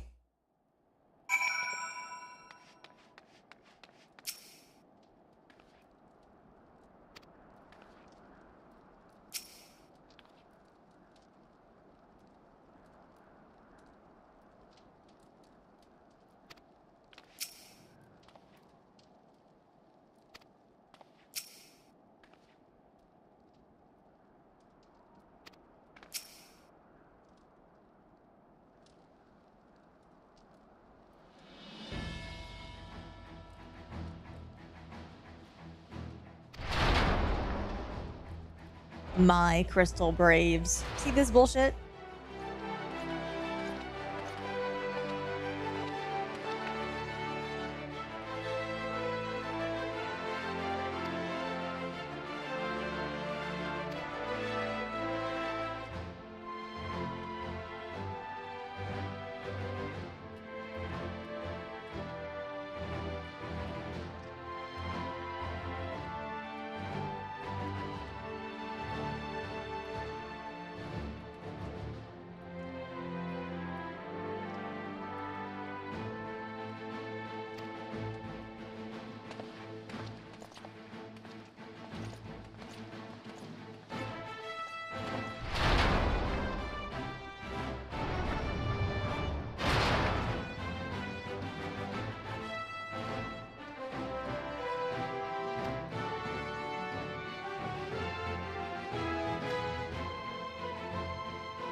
Alphino, this is not a time to be thinking politically. You should be happy you're alive. Or, you know, say thanks to the people who threw their lives at it, because you weren't there.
Huh.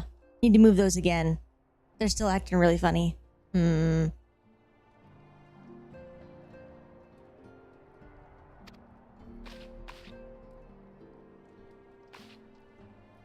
least both of them are going now. I'll take both of them going.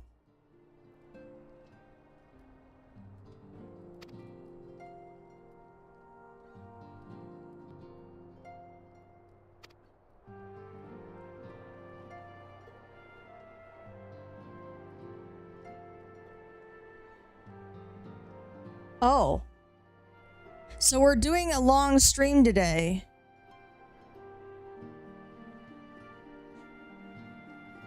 As long as it takes to get this done.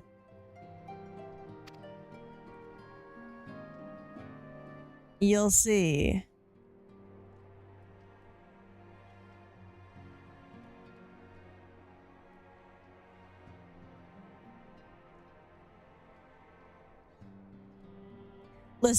Listen, you know as well as I do what's about to happen.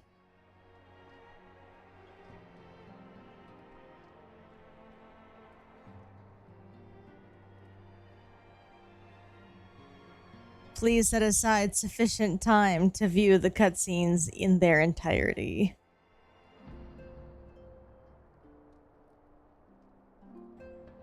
You'll see, Andrew.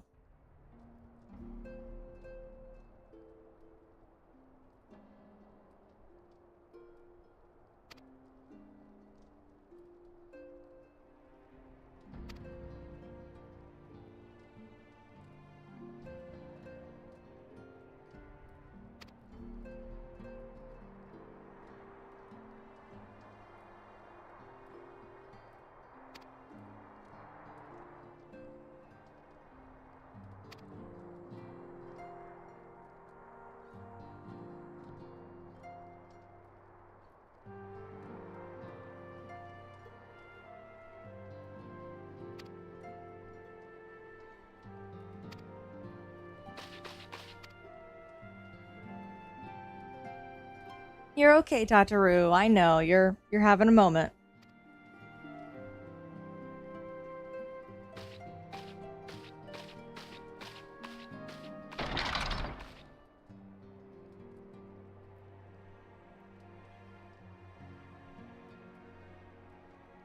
She wants to be more useful.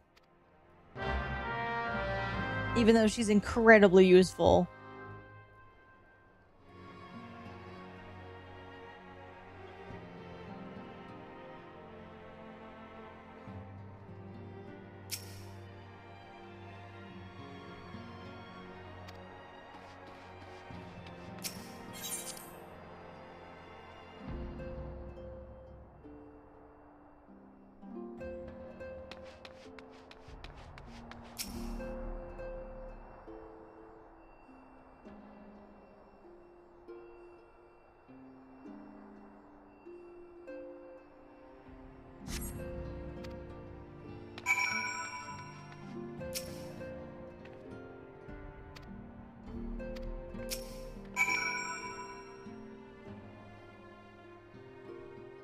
Oh, I must see this.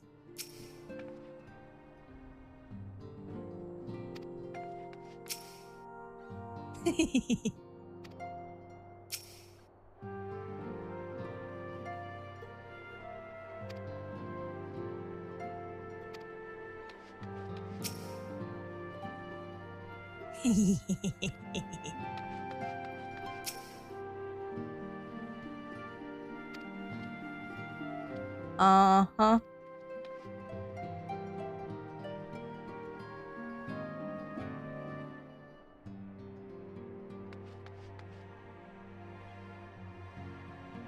I like how all of them are fighting and this last one's just like, nah, I'm gonna keep flirting with him.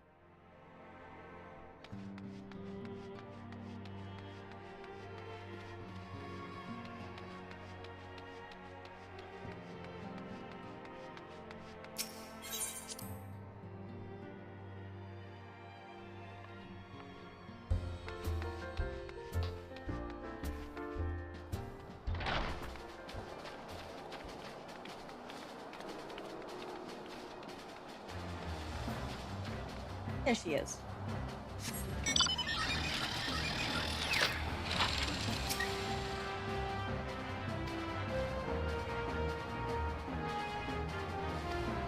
Yes, they do.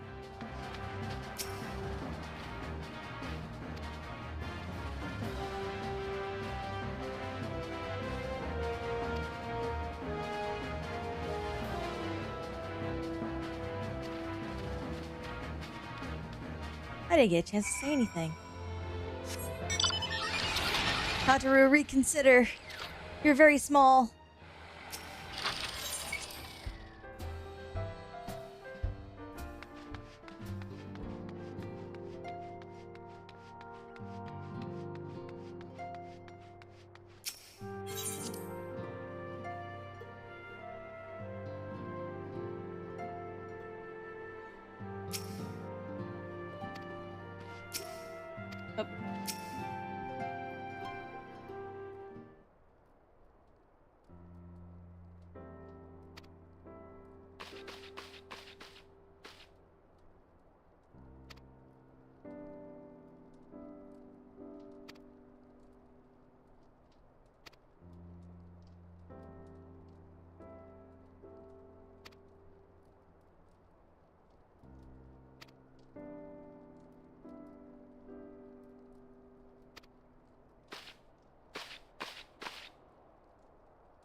Hataru, I don't think this is wise. Hataru, please.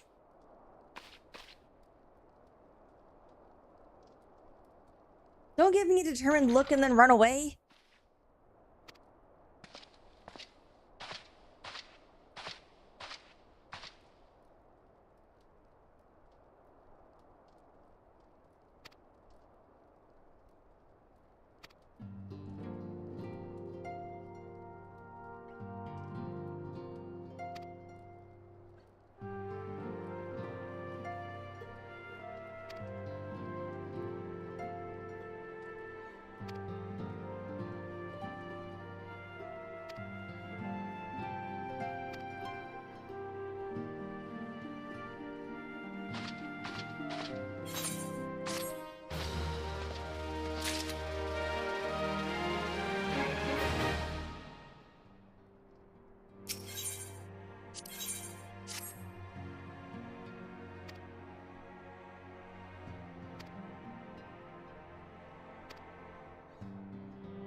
Yes, to a fault.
Yes, you're very excited, I know.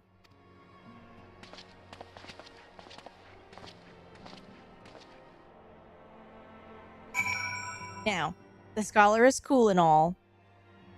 And it's probably more important. But we're gonna go do Tataru's thing first, because I love Tataru.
No, we're just here to check on you.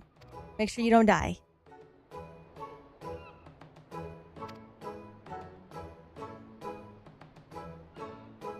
Yes, you're gonna do great.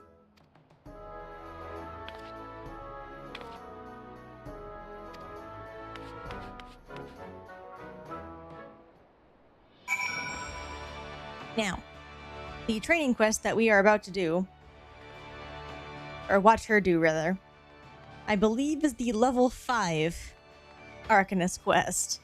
So, brand new. One of the first things you do.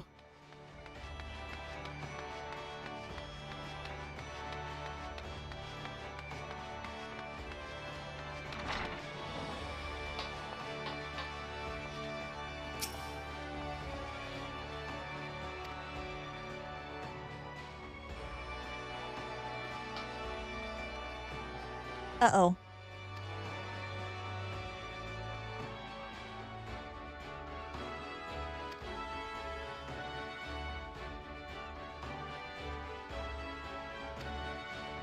Okay.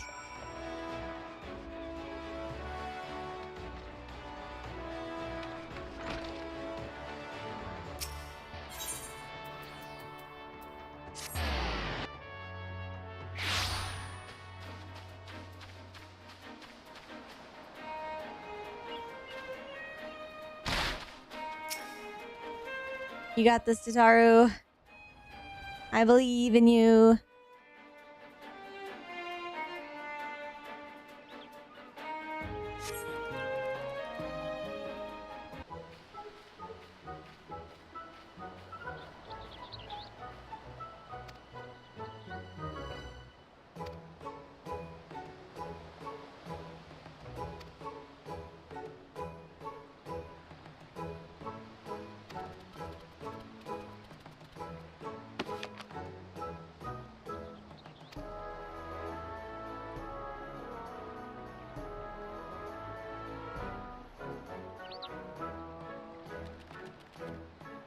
It ran away.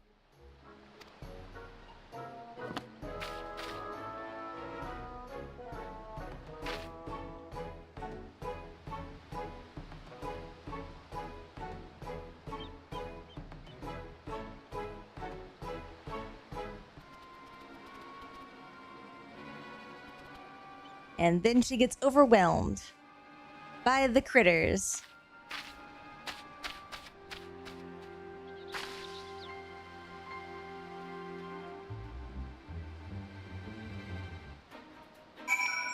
Ah, Tataru. You are not suited to it.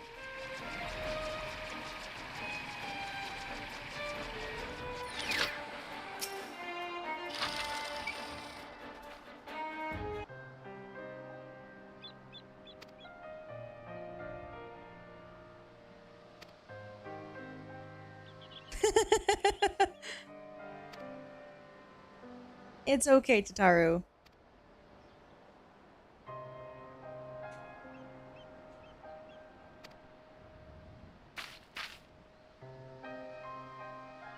No, you'll be okay. You have other talents. You're so much better at other things. You don't have to be a combatant.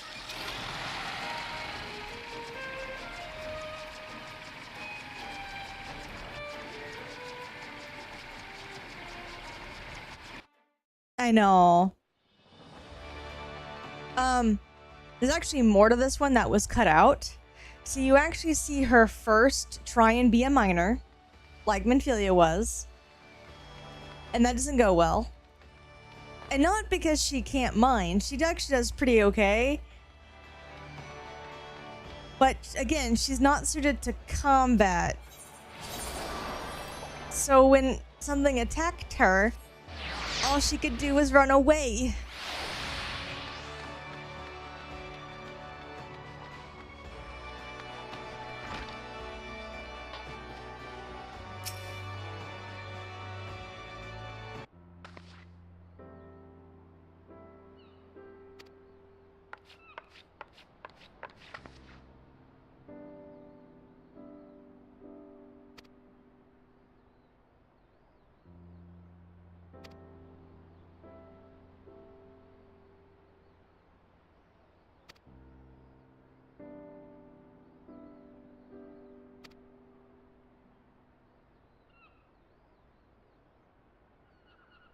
She's a good accountant.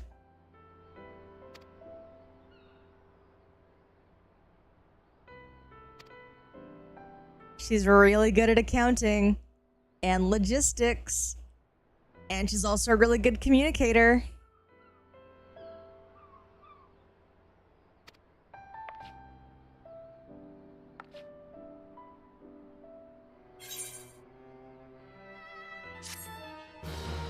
We're getting there, Rain. I probably won't actually enter Heaven's Word today, but I'm gonna finish a Realm Reborn storyline today. It's gonna happen.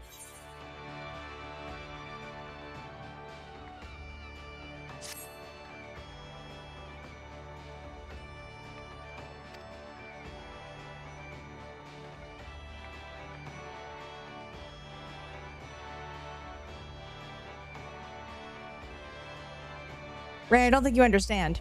I've literally said, we're streaming long today and I'm not stopping until we finish.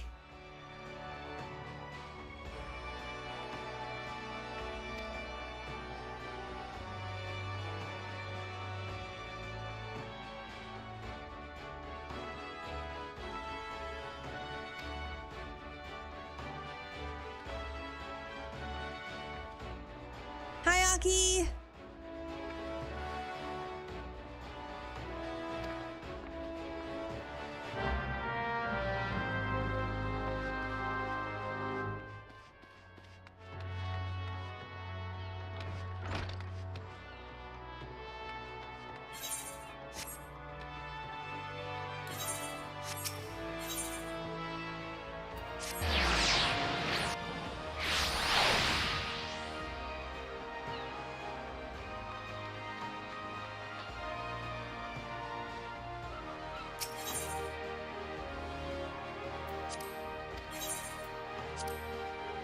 right? They're tag teaming him.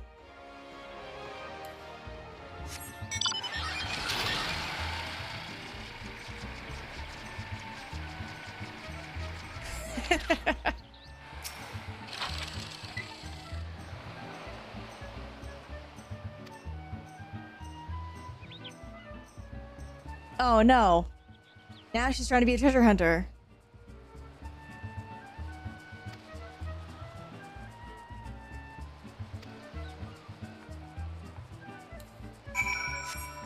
Oh, in that case, I feel far less bad for you.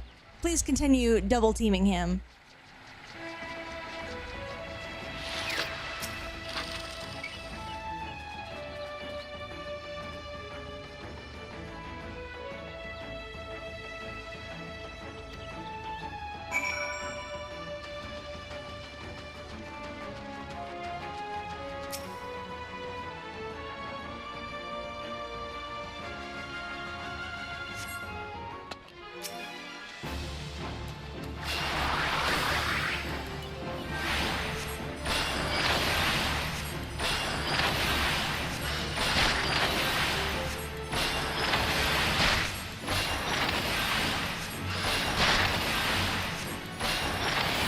I'm gonna go with the far more noble reason of he's defending his partner's honor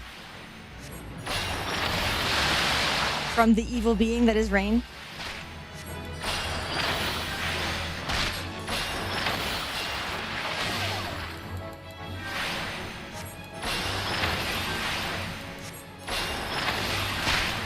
I thought it was very clever too.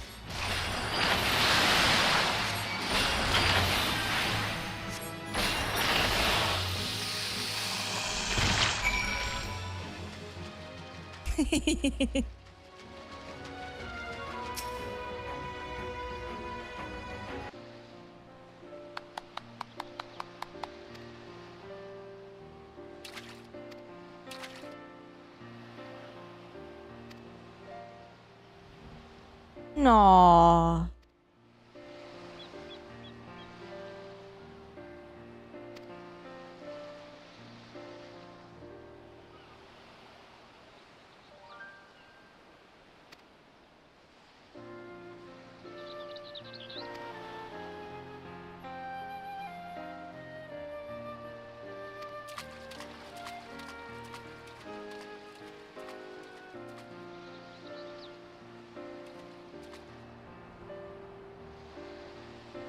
She's fantastic.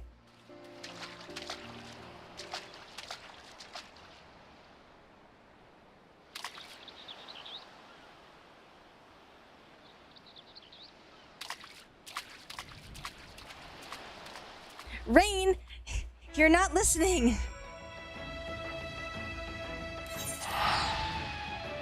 This is why you get bullied.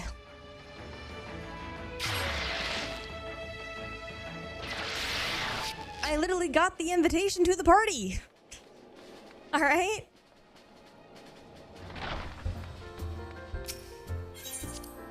I know, right? like literally, I said my declaration when we got the invitation to the banquet. Like, come on, guys, help, help me.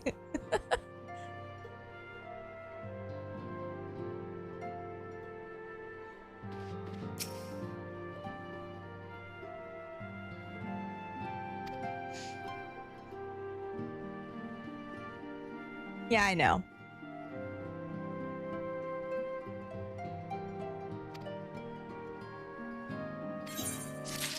All right. Let's go clear the other one and then we can keep going.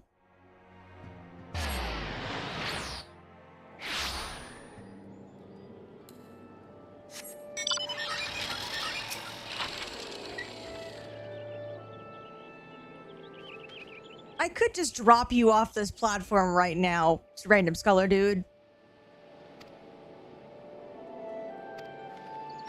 Get out of here. Rude.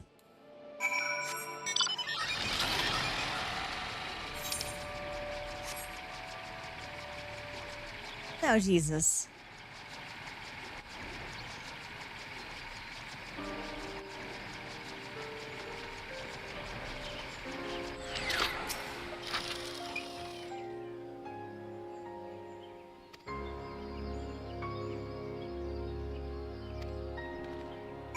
I should just let them eat you. Random scholar dude.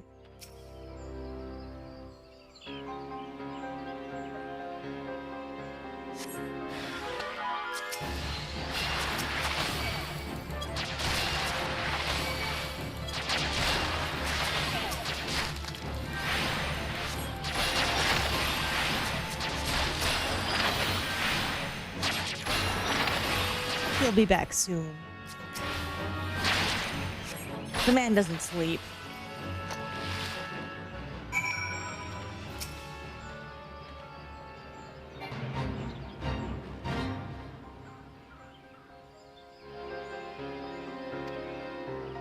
Again, random scholar dude, I should just let them eat you.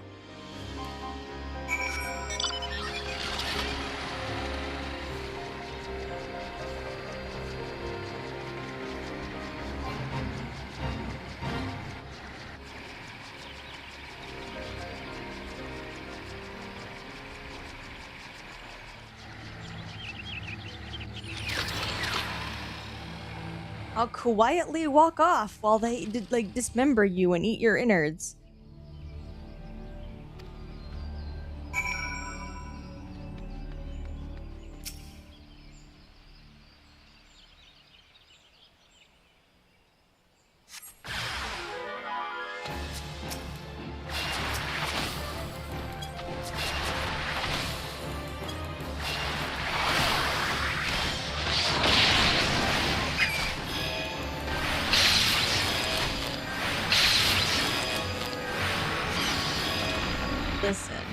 Listen.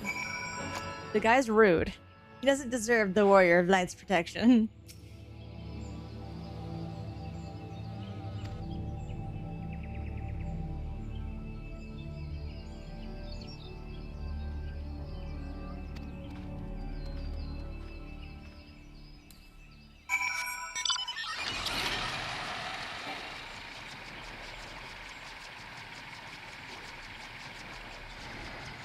One downside about flying in Gridania. You can't see if there's trees. There we go.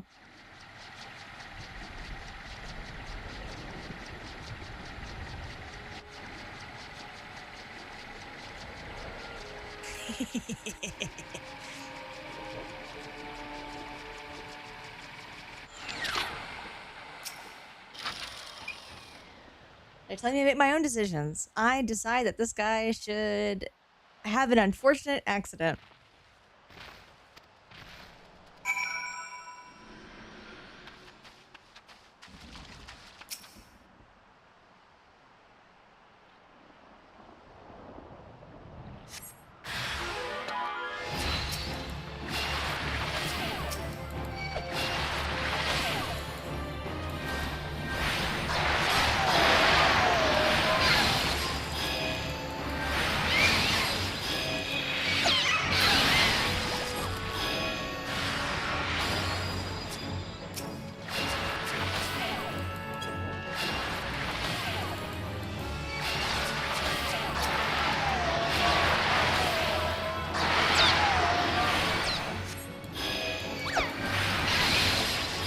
He died as he lived. Rudely. Anyway.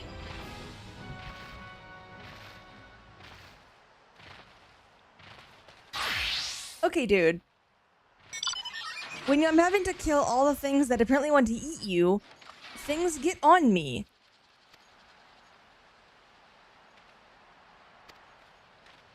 I should just like I don't know, take like my hand that's probably smeared with blood and just like wipe it across his face.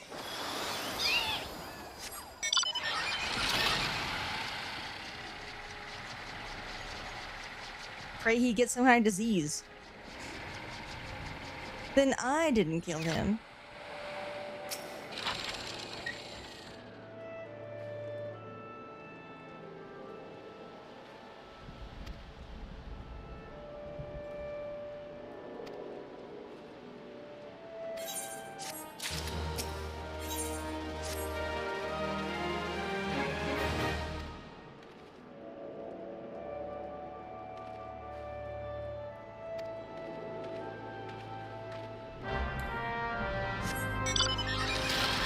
Most repulsive skull I've ever had to deal with.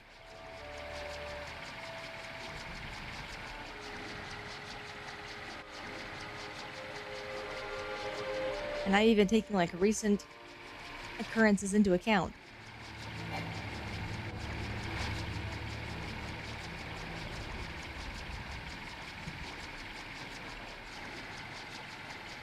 Ungrateful so-and-so.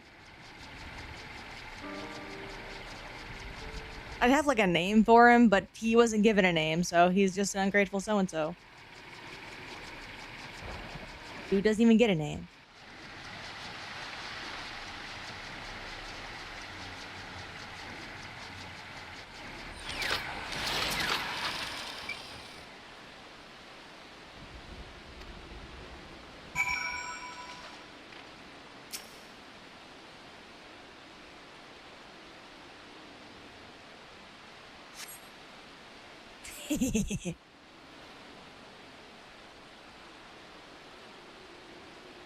Death by Dragonfire.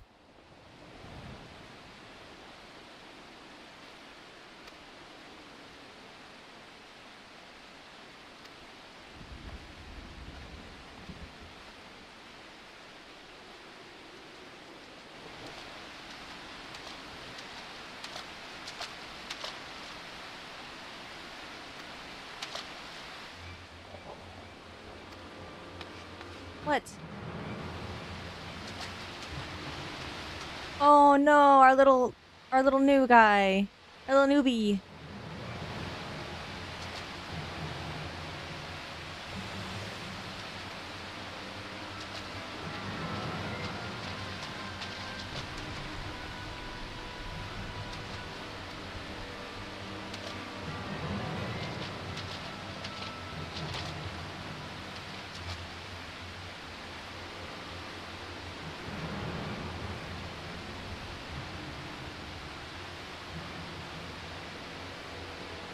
Very dead. And they're making note that he did not fight the guy. So, somebody he knew.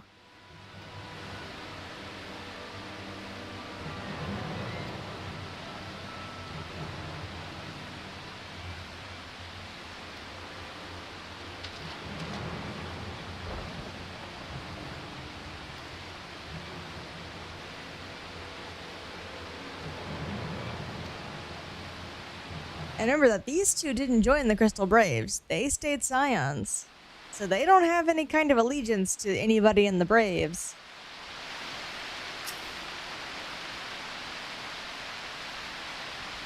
Yeah, it's sad.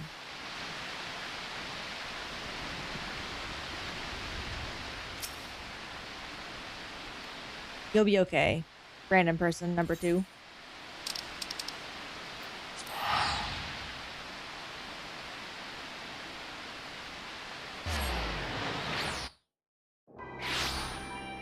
I'd feel bad for him, but again, he was rude the entire time. So, nah, have some trauma of finding a dead body in the woods.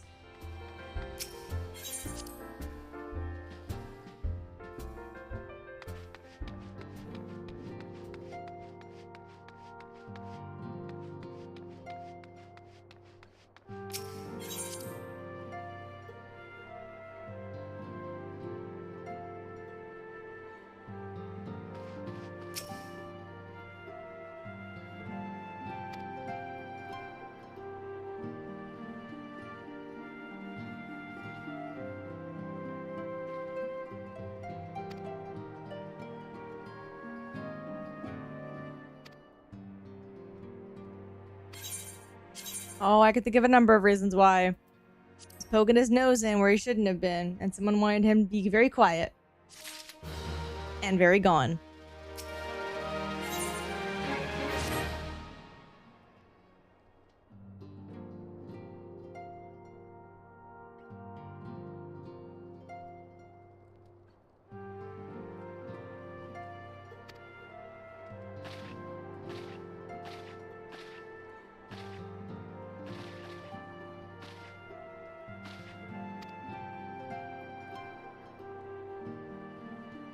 So, They're literally saying to put the investigation of a murder of a teenager on hold for a party.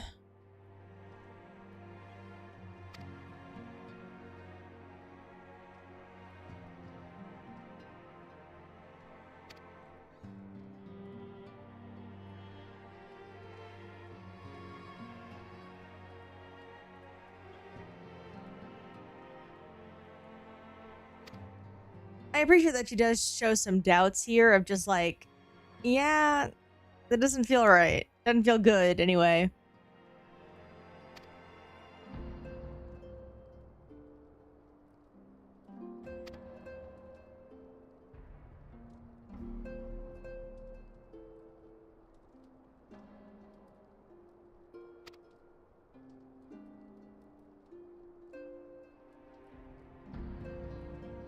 Yeah?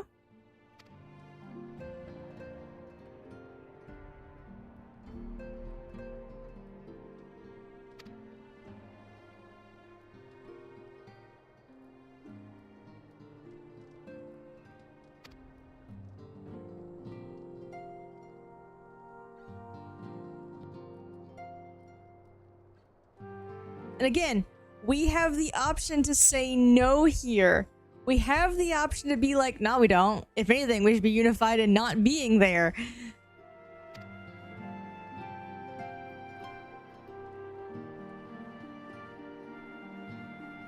And we got more important things to do than be at this stupid party. They even do a little zoom and close up on our face. I was like, hey, this is important to what you do here.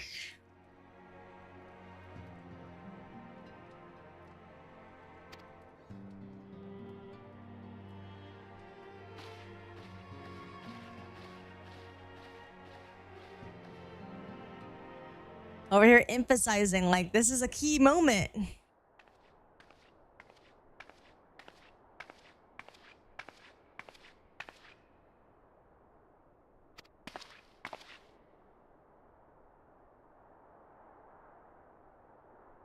Yes, tell Real what happened.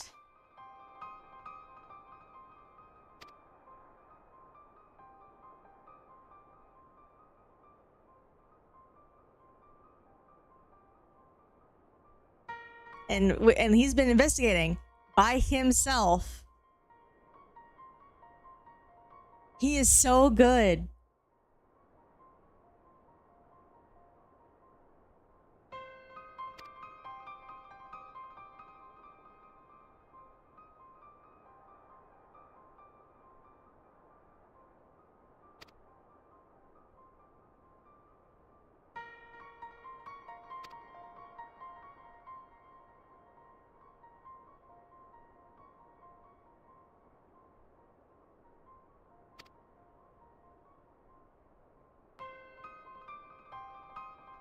And he specifically says the first and the third are the ones taking the guy's coin.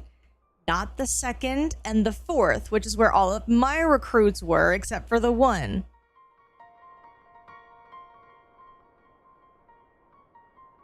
Because we haven't seen Laurentius since he joined. He's been gone.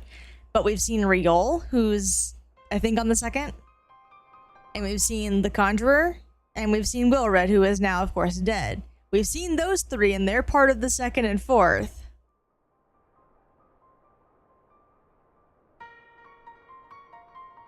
So yeah, the first and the third, who we had little to no oversight on, are the ones that are full of corrupt people.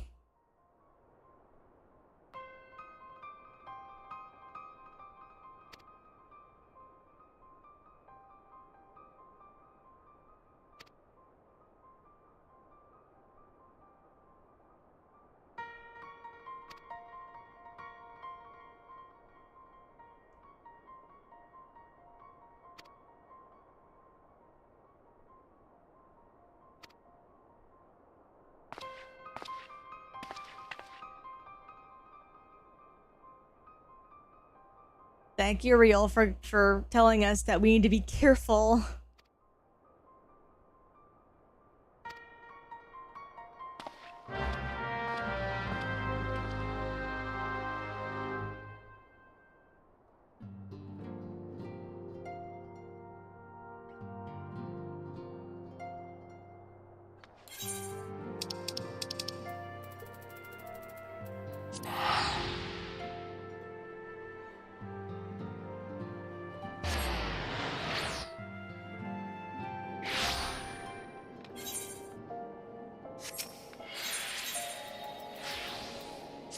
Here we go. Things are about to start happening. I'm so excited.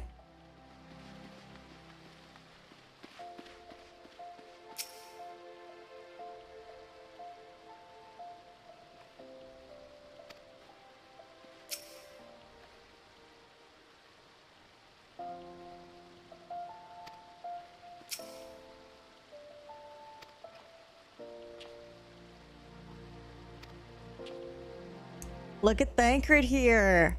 Finally being something useful. They've been kind of playing it off like, oh yeah, he's just a playboy for a while now.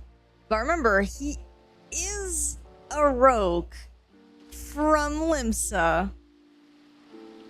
Everyone else is not paying attention, but he is. Although I do wonder if there's anyone actually there. Like, I kind of want to see.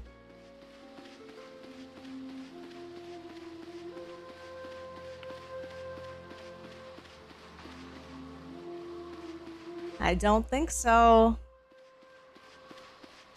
Any hints, I think, are not gonna be around. No, I don't see nobody.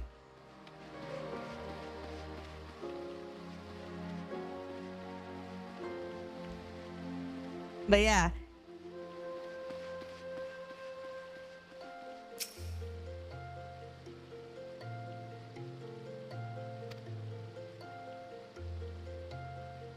And of course, Yastola probably can't see what he sees, but she knows him.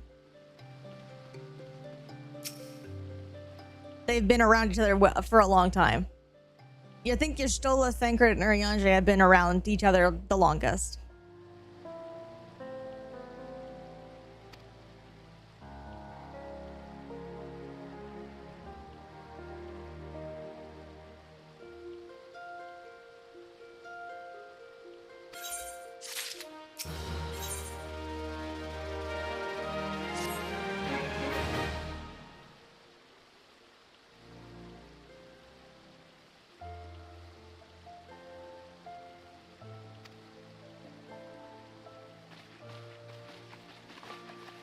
I have again been separated from my allies.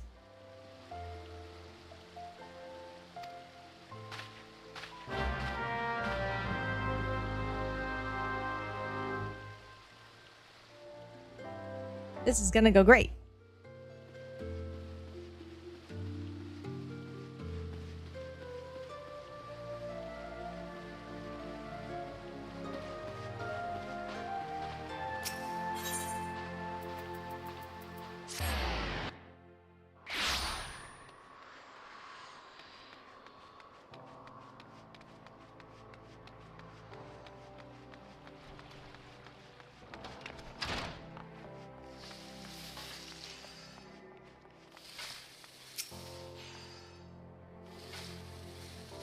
You'll know it when you see it.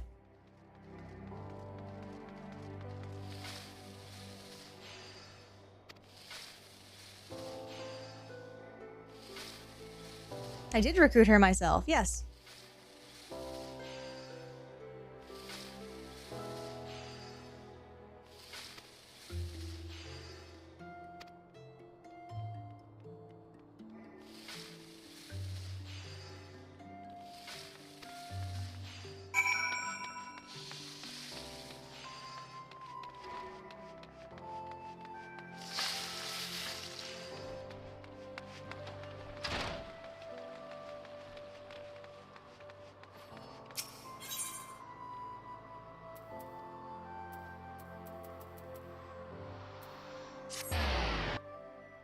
Thank you for the hydrate.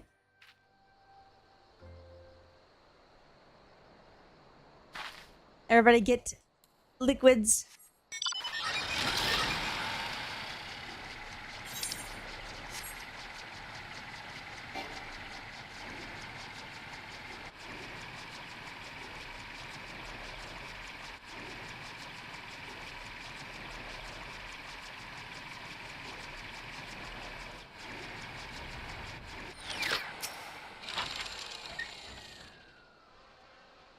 Out in the middle of nowhere, and there's no sight of my girl.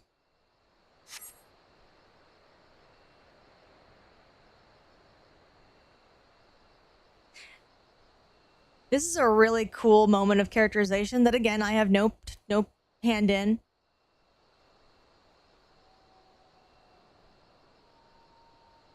You are haunted by the death of people that either you have killed or have been killed in your presence.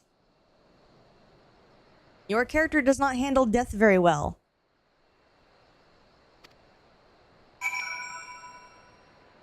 Now, obviously, our character, as I've mentioned before, tries very hard not to kill people. Like that's kind of one of our defining principles, that unless absolutely necessary, we very much try not to kill anybody.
Oh, nope. Traitor.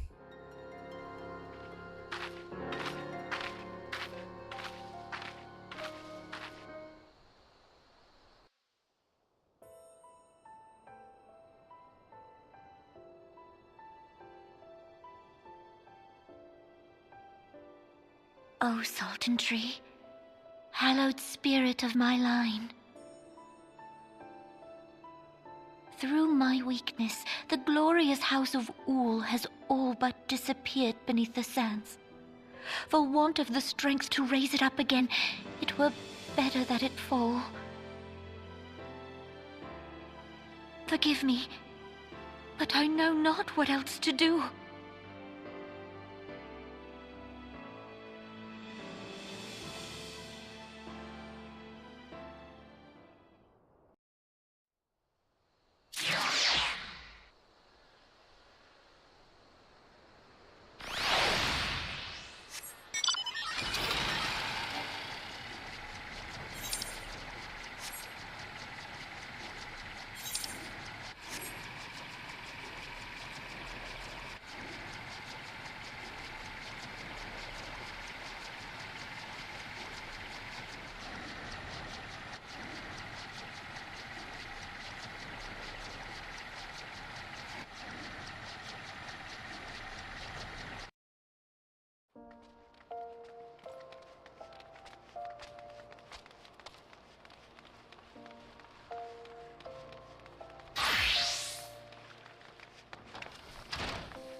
You needn't trouble yourself so. Your Grace is most kind, but it is no trouble to me, rather an honor. If your Grace is ready, I shall summon the Warrior of Light. I am.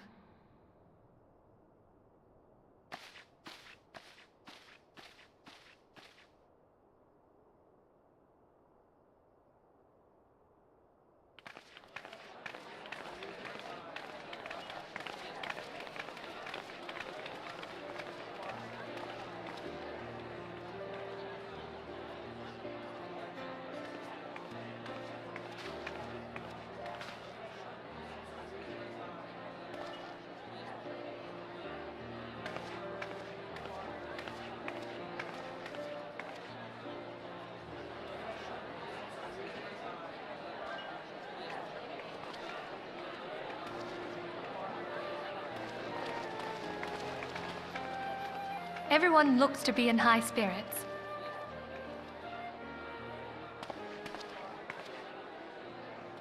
With good cause. A common victory may serve to unite even the most unlikely of allies. You've brought us one step closer to a united Eorzea. Your modesty knows no bounds, Antecedent. Were it not for your efforts, Sir Emmerich would never have become such a steadfast ally. When he convinces his countrymen to rejoin the Alliance, we shall all reap the benefits, military and economic. I tell you, we are on the cusp of a new era of unity and prosperity. Territorial disputes are all that divide us now. But I have faith that we will find an amicable solution in time. And failing that, I'll have my trusty warrior of light box the ears of all concerned. Speaking of whom... Alpha, no. That is no. She will be joining us shortly. A matter at the quicksand required her attention, but it did not sound serious.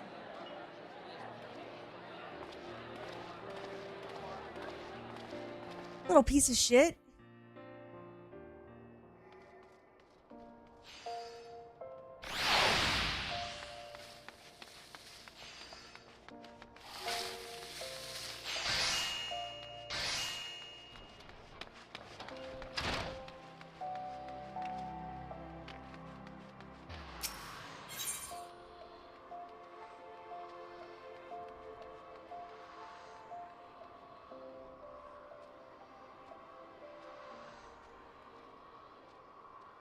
Right? Don't send a Godslayer to do your little errands. Get out of here.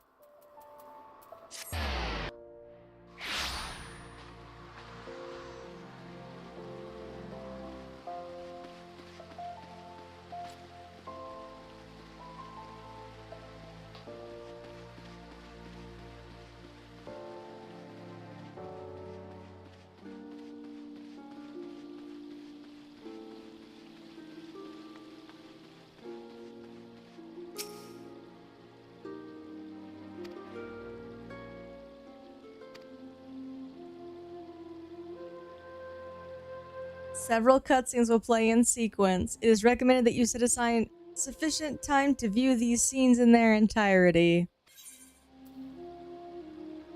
Let's go. Oh yeah.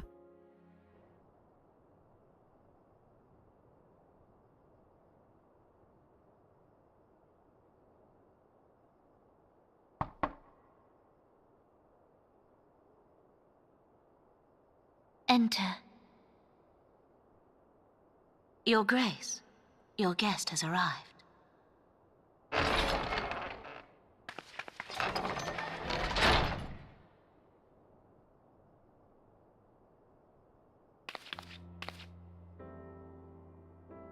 Pray, come in and take your ease.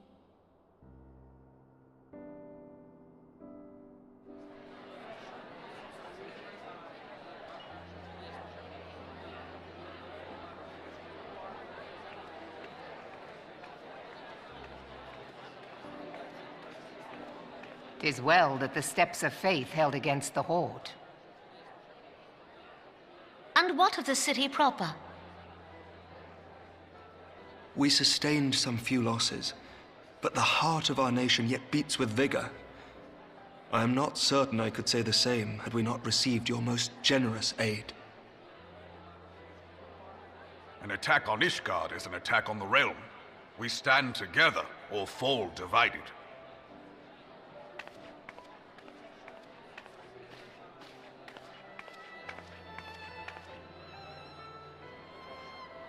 Such noble words after the fact.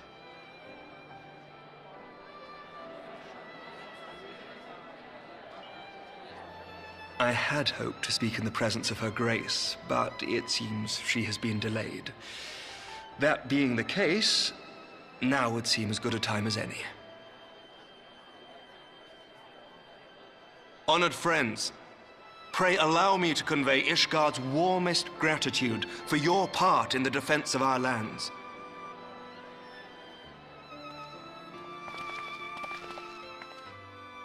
'Tis upon the success of this very alliance that my recommendation to throw open the gates of judgment shall be founded. With the blessing of the Archbishop, it is my hope that Ishgard will soon be reunited with her long-estranged sister nations, and that Eorzea shall once more be as one.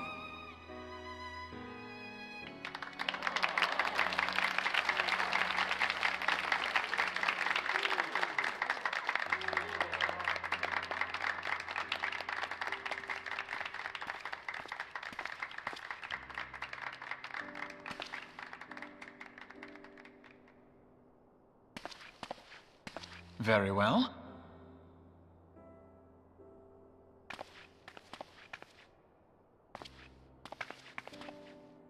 Is aught amiss? Nothing to worry about. I shall return anon.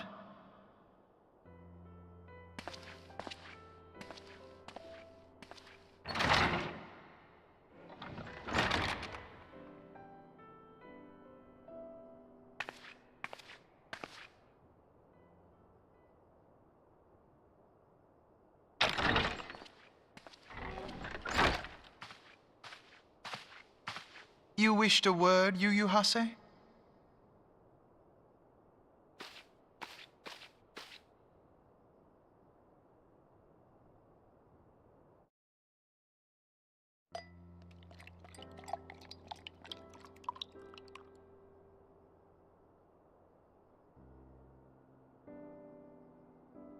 You may go.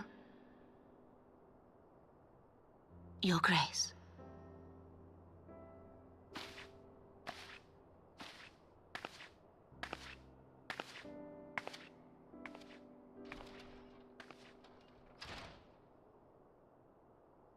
You must be curious as to the reason for this private audience.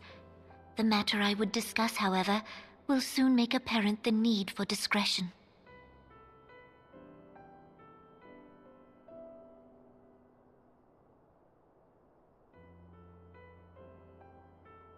I intend to abdicate the throne and dissolve the monarchy.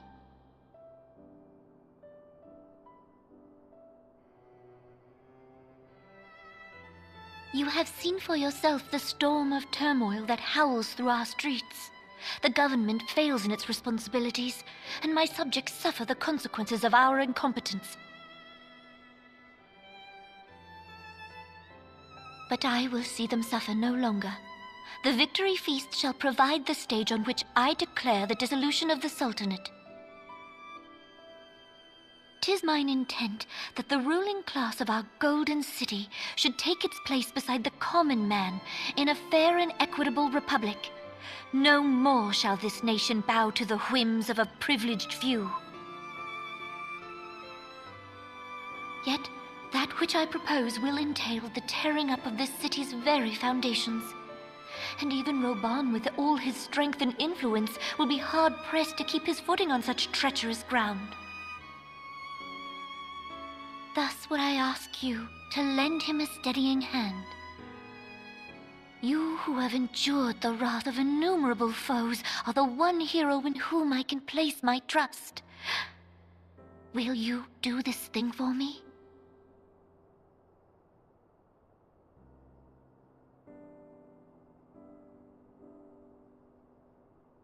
I am truly grateful.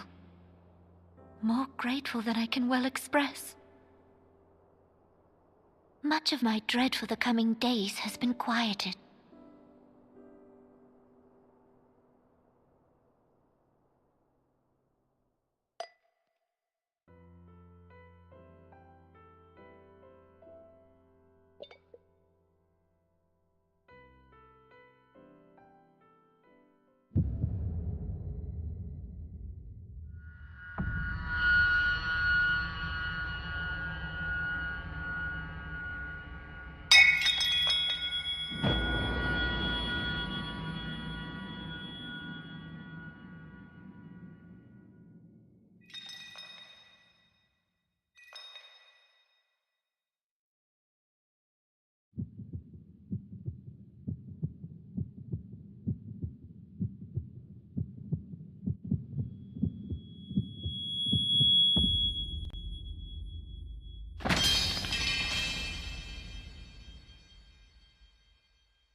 Your Grace!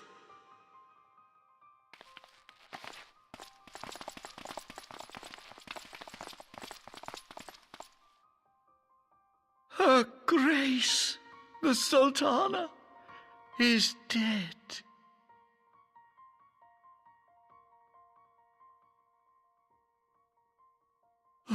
Poison in her wine? You did this!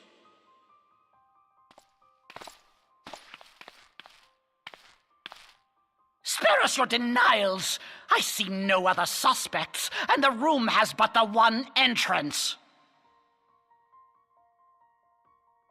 I hereby accuse you of regicide. Men, arrest this viper.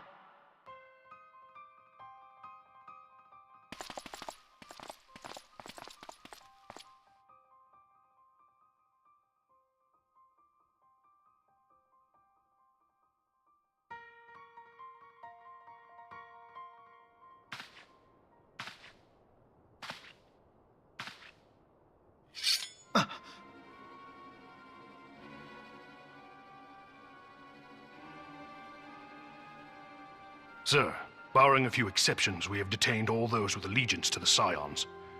The Rising Stones is also under our control.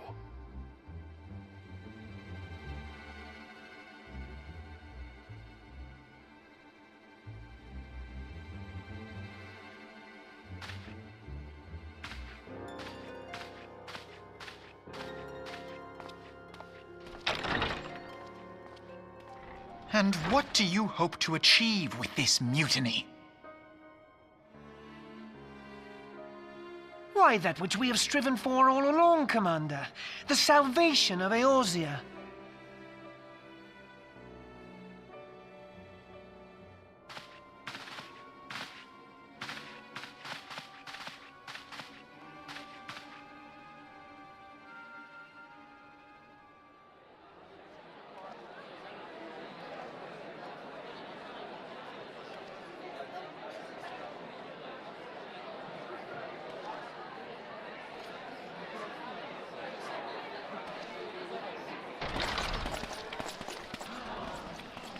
What is the meaning of this?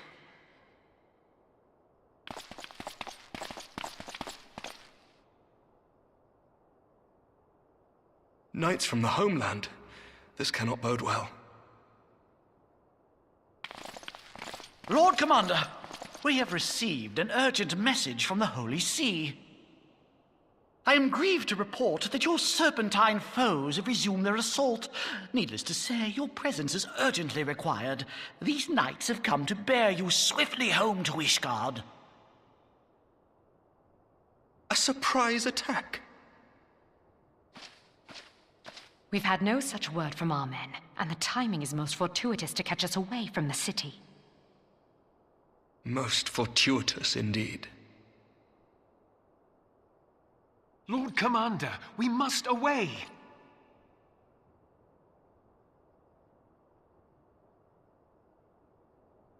You have been a most gracious host. I hope that I might one day return the favor. I love him. He knows what's up.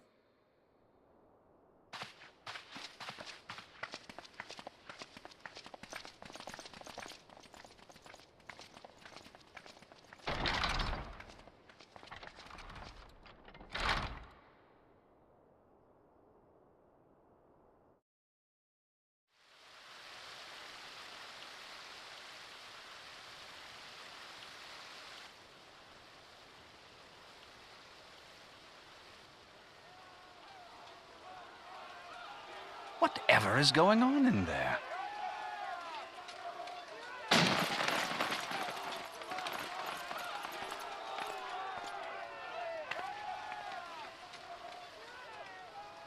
Ah, the ever-dutiful brass blades. I must apologize, but my dance card is rather full. Another time, perhaps? Thancred, of the Scions of the Seventh Dawn. You stand accused of committing acts of espionage in service to the Garlean Empire. Espionage? What in the seven hells are you talking about? Ah, if you're referring to that business with the Ultima weapon, then you must understand, I wasn't myself. Under interrogation, an Imperial prisoner revealed your involvement in numerous dealings with the enemy. We've also been investigating reports that you are a practitioner of forbidden arts. You'd best come along with us. You invite me to your party and now you want me to leave? I do so detest receiving mixed signals. Come then. I believe I've lost my appetite for this farce of a celebration.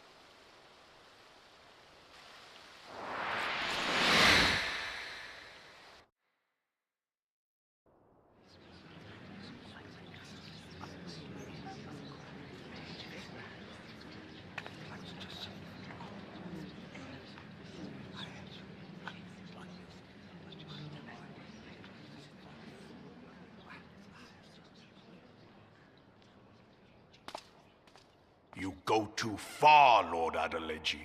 By what right do you march armed soldiers into a royal banquet and eject state visitors without Her Grace's consent?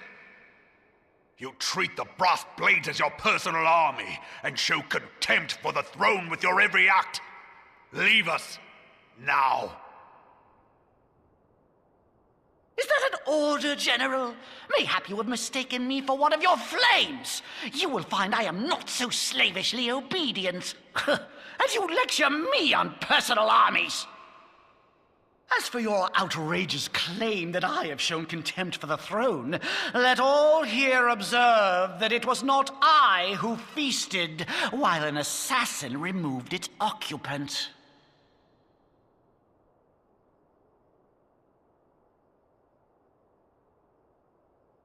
I expect this is your idea of defending the nation, is it? This and diluting our forces through these distractions in Cartano and Kurthis. I do begin to see how the ranks of the Immortal Flames came to be riddled with Garlean sympathizers. You are plainly unfit for command. Wait, goddamn you. Your words make no sense. What assassin? You mean to say you don't know? We caught the vaunted champion of the Scions in Her Grace's private chambers, not moments after the deed was done.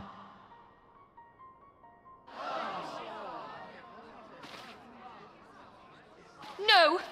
No, this cannot be! Save your breath. You will need it to plead your case. You and your entire order are to be tried for this atrocity.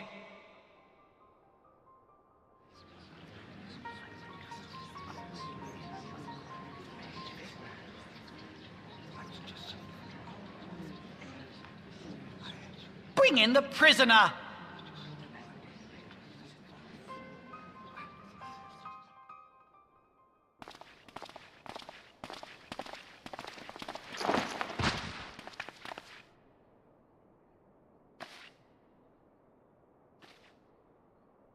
This woman stands accused of poisoning Her Royal Majesty Nanamu ul Namo and is suspected accessories to the crime. All members of the Scions of the Seventh Dawn will be detained for questioning. This is madness! What a pity. Who'd have thought your tale would end like this? Should you demand further proof, a vial with traces of the substance used to poison Her Grace was found upon the assassin's person.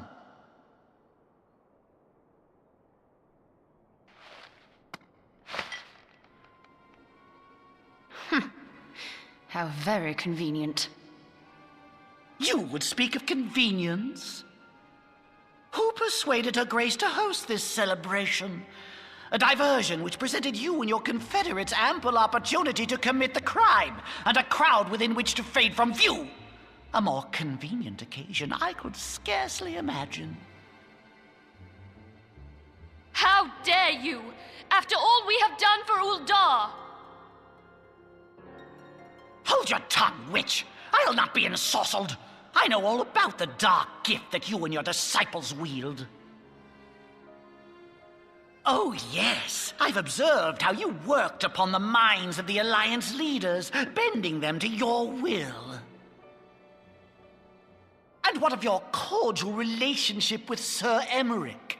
For years, Ishgard abjured all contact with the outside world, and now the Lord Commander of the Temple Knights treats you with the familiarity of a childhood friend. I'll tell you what I think. I think this desperate defense of Ishgard was but a ruse to deceive us into dividing our forces. Your next move will be to charm your Kurthan allies into invading our lands. Now that is truly ridiculous. How do you even think of this stuff?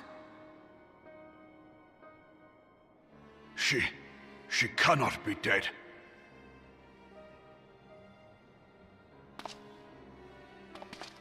Stand aside, Ilbert. I want to see the Sultana. Spare yourself the pain, brother. I saw her with my own eyes. For a mercy, the poison took her swiftly. Her handmaiden can attest to that.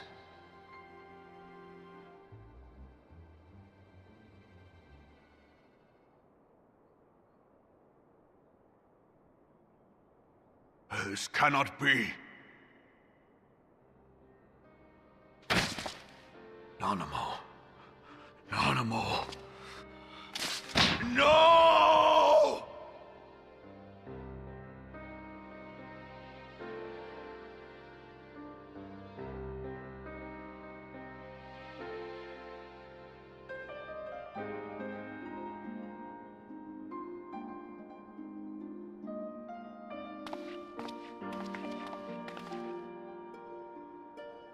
Plainly, the Royalists can no longer be relied upon to keep our nation safe.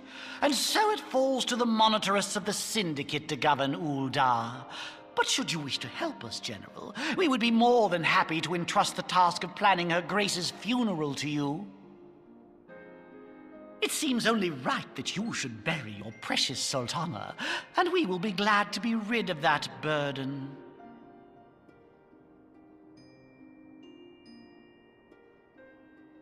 I'll bet you will. You more than any man. Whatever do you mean? I mean you had her killed, you black-hearted bastard! What rot! Though I did have sufficient motive, 'tis true. That young lady caused me no end of grief. She always was a most unwilling puppet. I dare say Her Grace was grateful that someone thought to cut her strings.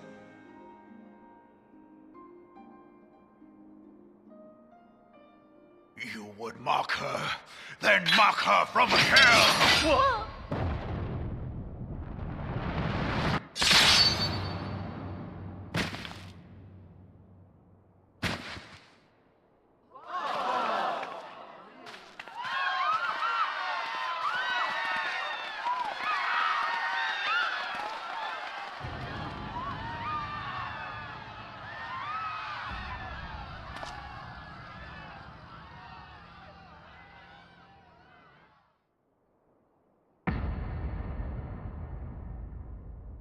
Have you lost your mind, General?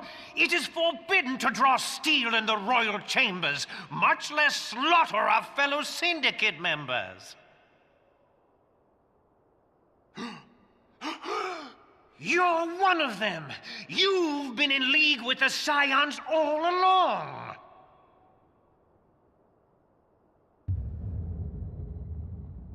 You're next, you scheming bastard!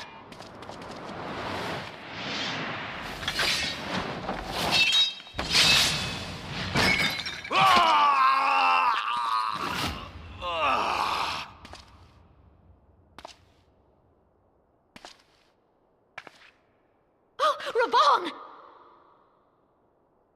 7 hells!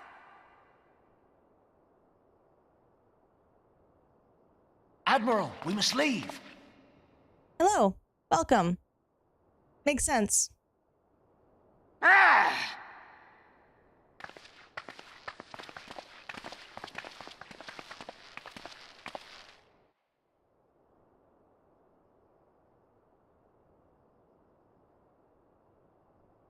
How unlike you, old friend. I did not expect to take your arm so easily. Take the Scions into custody.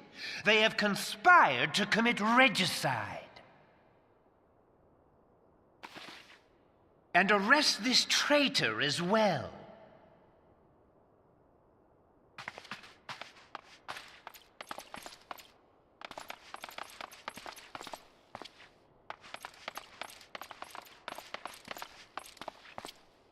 Ilbert, I hope you choke on their coin.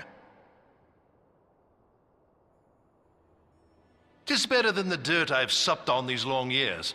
We can't all abandon Alamigo and become great war heroes as you have.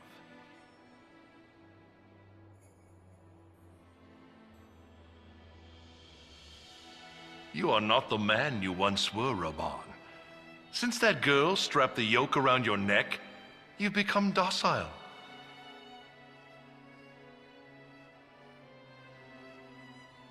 She took the mad bull and cut off his balls, and a bull that cannot rot is fit for naught but slaughter.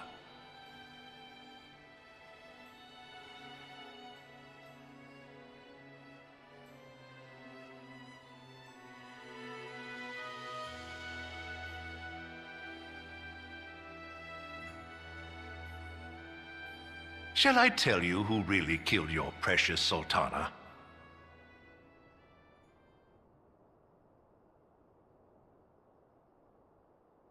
It was me.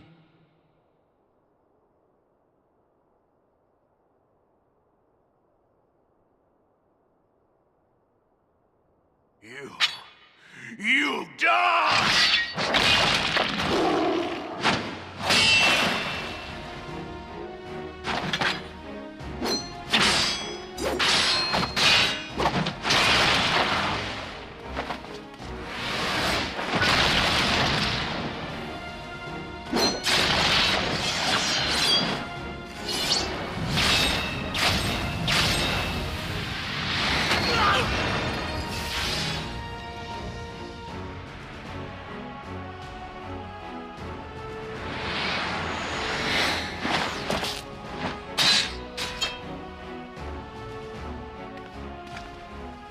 I never doubted you, not for a moment. But there is more to this than I yet understand. Flee this place. Clear your names.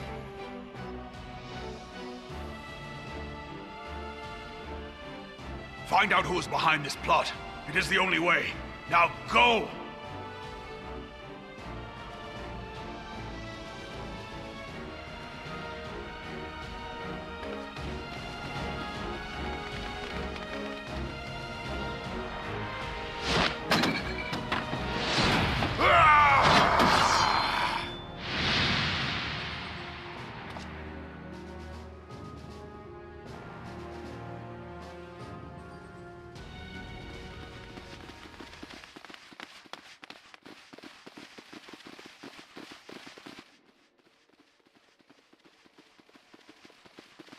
Ah, there you are. Thancred, where have you been? Avoiding the fumbling advances of some very persistent admirers. But when I realized the celebrations had turned sour, it seemed prudent to slip away and take stock of the situation. 'Twould appear that much of the city is already under tight guard. It occurs to me that expanding the Brass Blade's authority may not have been such a wonderful idea after all. The success of this plan was contingent upon those thugs having the run of the place. Just how long has this scheme been in motion? The careful preparations, the maneuvering of forces. I am inclined to agree with the General's insistence that a deeper plot exists here. So, would I be right in thinking we now have an excuse to pummel as many brass blades as we like? Unless you plan on pummeling them all, I'm not sure that will greatly aid our cause. The Sultana's assassination was but one part of the scheme. We too were its targets. And though we did not share poor Nanamo's fate, we are yet hobbled by the charges laid at our door. Where now might we seek refuge? Where indeed we may safely assume that our foe is thought to have the Rising Stones watched. Forgive me for stating the obvious, but our choice of destination will matter little if we cannot secure an escape route out of Ul'dah. Happily, I believe I can provide one. Papashan once told me about the passages hidden in the walls of the palace. If I recall correctly, the fireplace in Nanamo's chambers conceals the entrance to a tunnel. It should lead outside the city and allow us to avoid any messy confrontations.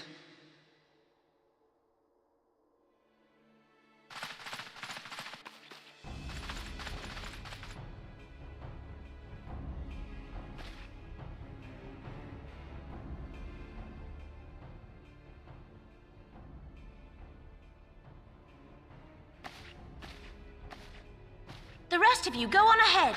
I'll handle this lot. By yourself?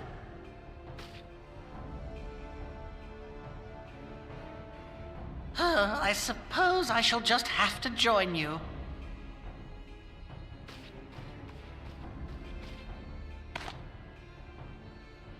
Crystal Braves too, huh? Now this should be interesting.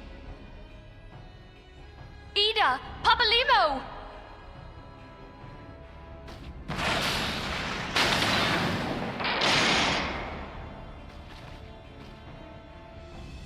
We will hold our pursuers here. Hurry, now! Find this tunnel of Thancreds.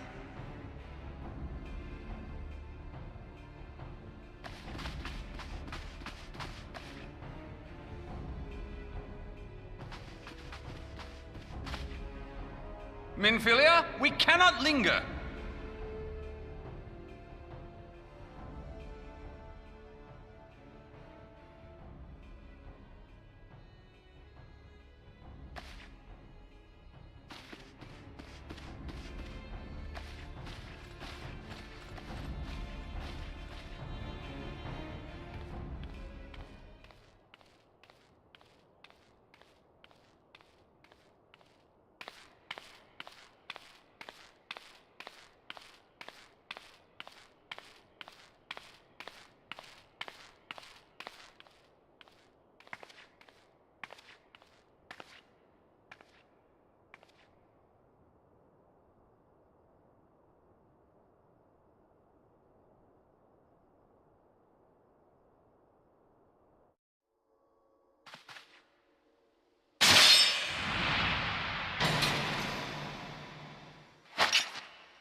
Now look what you've done.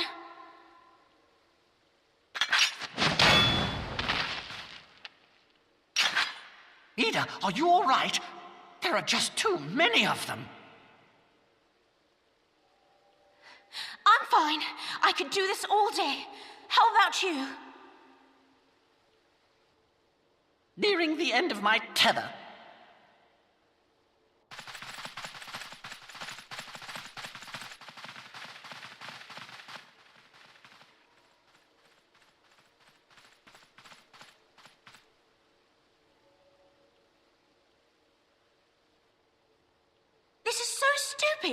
We're the Scions of the Seventh Dawn, the ones who stand between this realm and the evil that's trying to destroy it. And if you think we'll leave the stewardship of Eorzea to the likes of your masters, then you're sorely mistaken.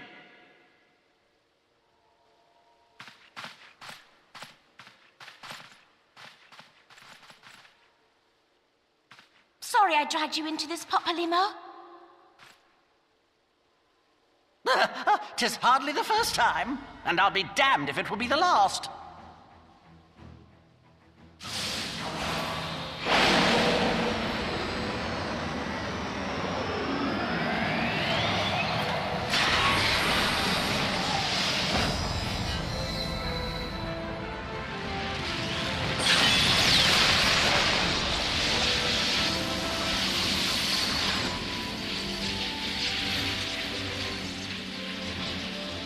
Let them have it, Ida! I was hoping you'd say that.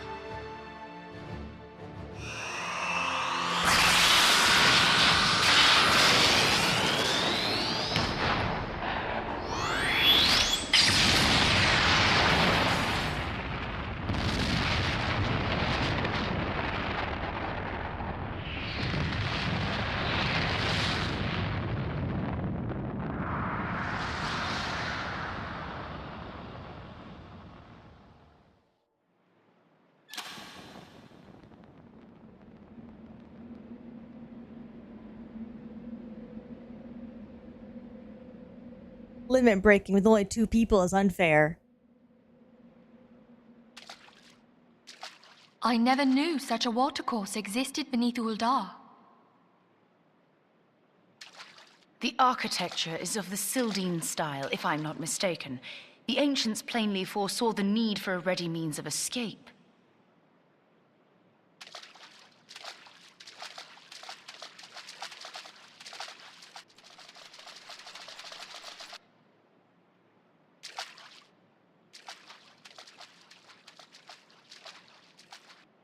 This way!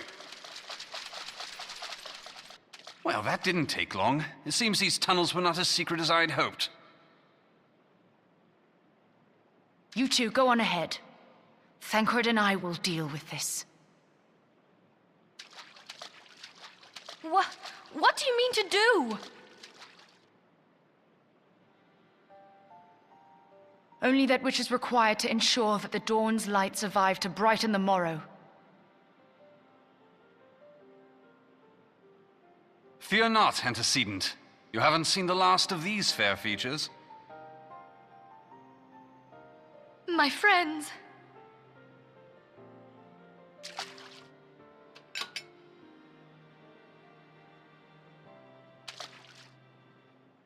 Leave us!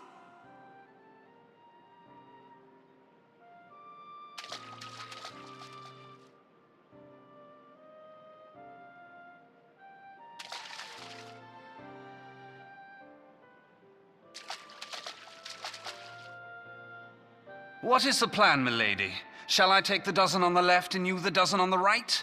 The odds are not exactly stacked in our favor. Numbers will count for little when I bring the tunnel down upon their heads. Though I cannot say I relish the thought of being entombed with you for all eternity. The Avatar of Destruction arrives. You wound me. I will have you know that many a maid would kill for the chance to spend forever at my side. Now, may I have the last dance?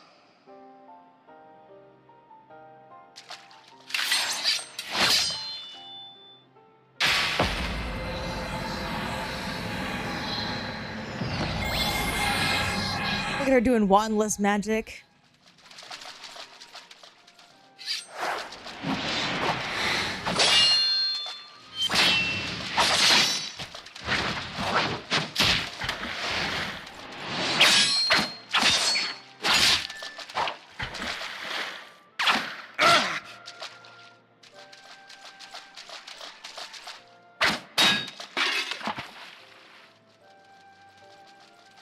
Well, this is going splendidly. Now would be a good time, milady!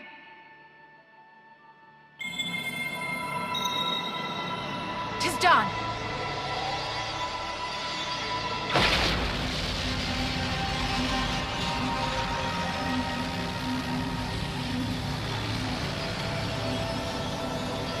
He did. Forgive me, Mitra. Aw. You'll be okay. So will your sister. Farewell, Ophelia.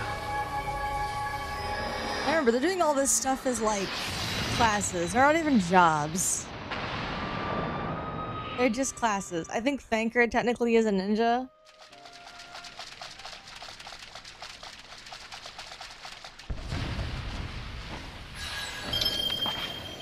Hydaelyn, she speaks to me. No.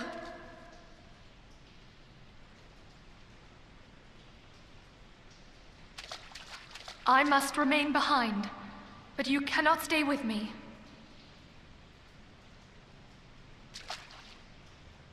Please, you must go on. You are the warrior of light. You are hope for the Scions and for all the realm. We learned how to say no. As long as your flame continues to burn, the light of the dawn may ever be relit.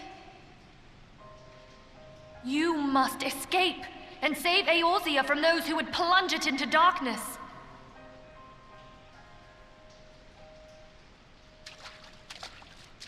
"'Tis the only way."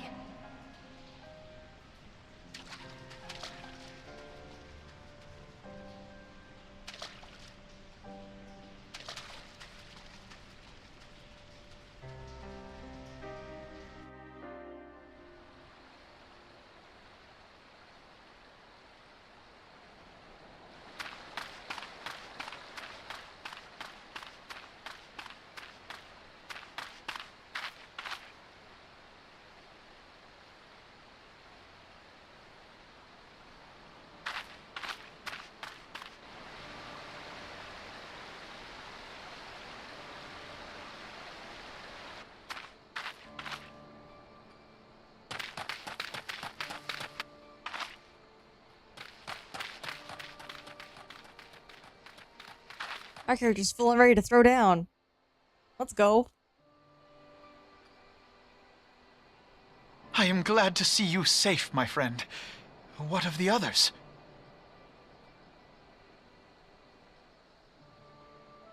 Damn that man! Teleji played me for a fool!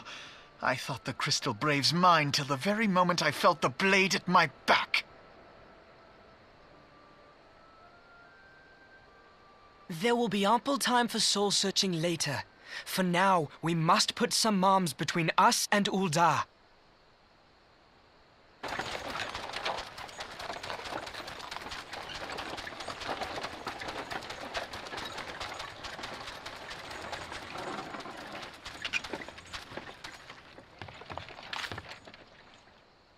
Well, would you look who it is? Need a ride? I doubt it'll be half as exciting as the last trip we took. Not if I have anything to say about it anyway. Our merchant guy!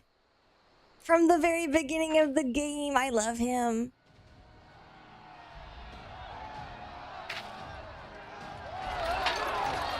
Oh, I didn't. Him and his brother show up at the Walking Sands a lot. Or the Waking Sands, sorry, not walking. But they actually come in and out. They supply the Scions. All three of them.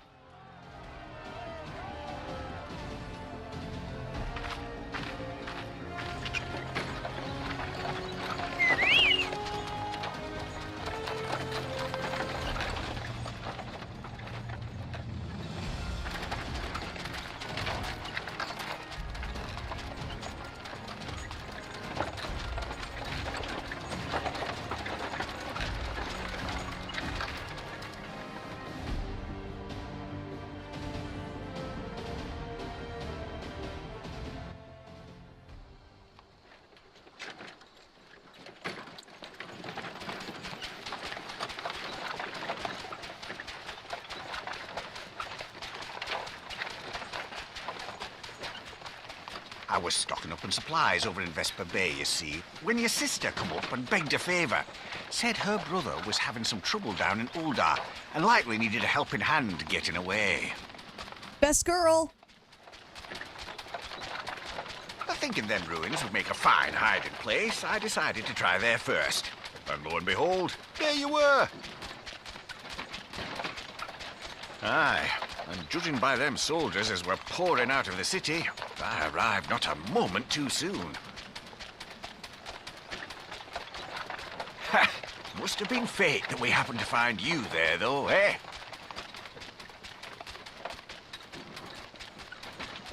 I had thought to look out for Alize, but would appear she was the one watching over me. I've made such a mess of things. Now he gets a character arc.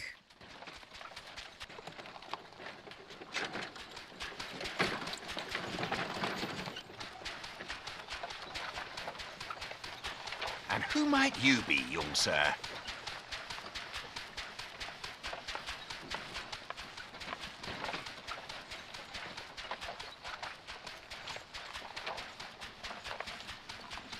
Pippin Taropin, Vice Marshal of the Immortal Flames. I had been on the Alamegan front these past few moons, but an urgent communication called me back to Ul'dah. Scarce had my boots touched the cobbles, though, when the streets erupted with cries of assassination. I immediately went in search of answers, and came across Master Alfino here. Needless to say, I did not think his imprisonment justified. The blame plainly lies with the Monitorists. Their greed and corruption are well known to me, but for them to take advantage of the situation with such alacrity... Was that Pippin, you said? Ain't that the name of General Aldin's lad? Yes, I am his son. Adopted, of course. 'Twas only as we were leaving Ul'dah that I learned of father's fate. Once I have seen you a safe distance away, I mean to return to the city and extricate him from this madness. Then you needn't travel no further than Blackbrush. Our fugitives have a friend waiting for them there.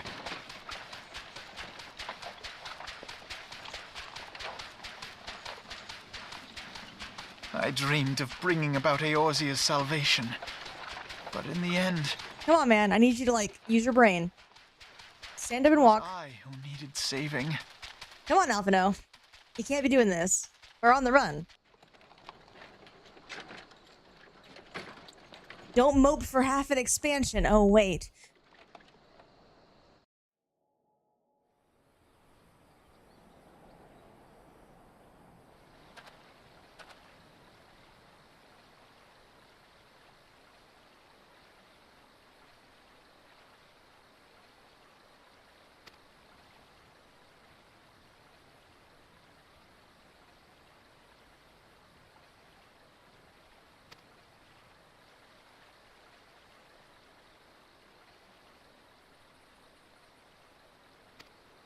Now, I'm gonna do a real quick, just take stock of the situation. Our character, by being a yes man, has lost everything. All of the accomplishments that we gained by being a yes man. Come on, Alfino, you can do it. And have been betrayed by who we thought were our friends. Obviously not the Scions, but we thought we were cool with Ul'dah.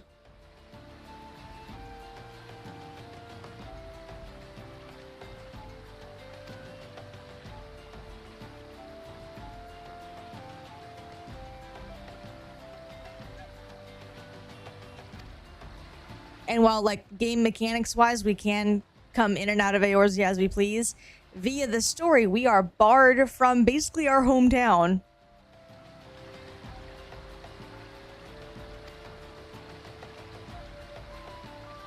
Because, you know, we're wanted for assassinating a monarch.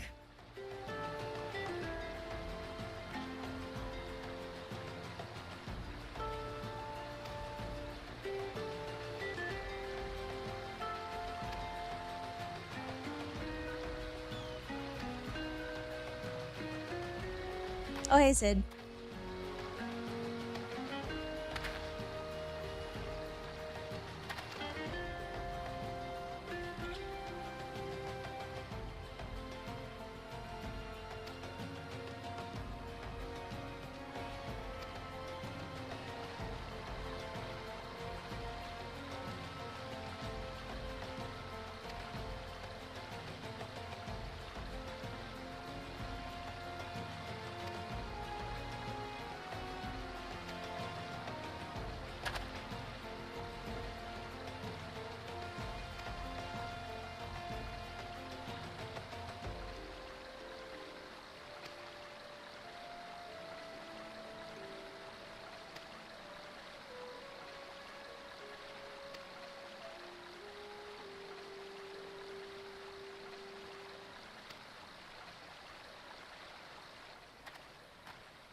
We're going. We're going.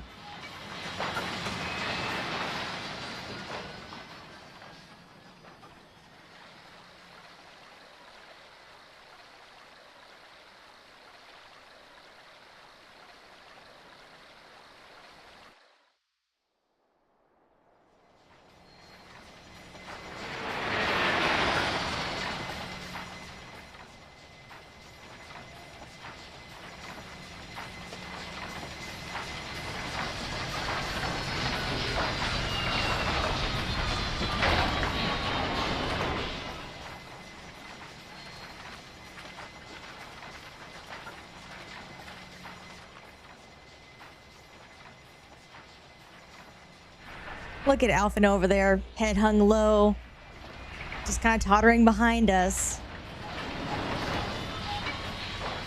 Come on, kid. Buck up.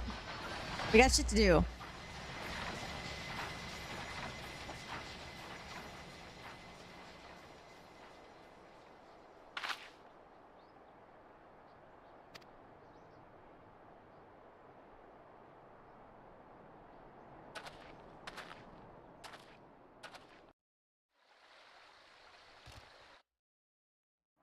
He's gonna be like this for a while.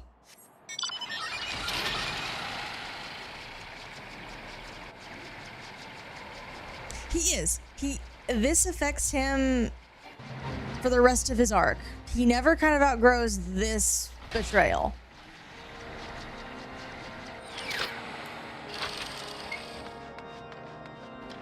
Look at him.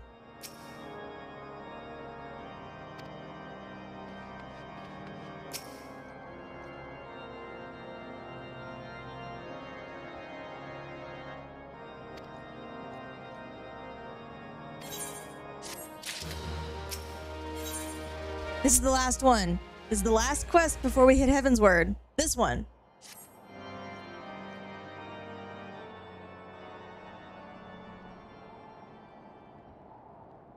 There has been word from the capital.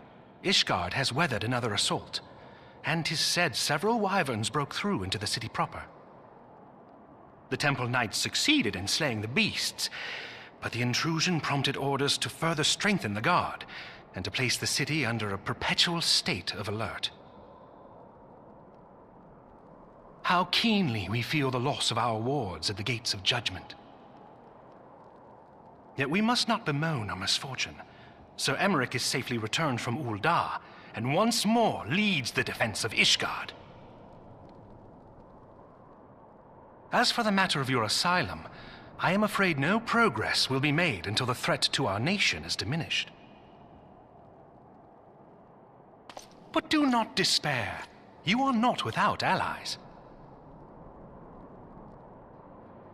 You are more than welcome to shelter here for as long as you wish. Pray, think of it as a new headquarters of sorts. The Falling Snows, or some such. All frivolity aside, any who come here in search of you will receive no aid from House Fortom. For once, the Ishgardian reputation for inhospitality shall work in our favor. Agents of Ul'dah will find their every inquiry dismissed, and their every request for entry rebuffed, until such time as their masters have acknowledged your innocence.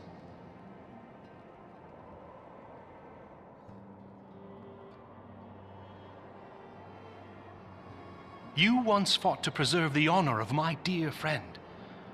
'Tis a blessing that I may now repay that debt in kind. But let us dwell no more on this. Pray, join the rest of your companions. 'Tis bitterly cold this day. I suspect there are those who might welcome the warmth your presence brings.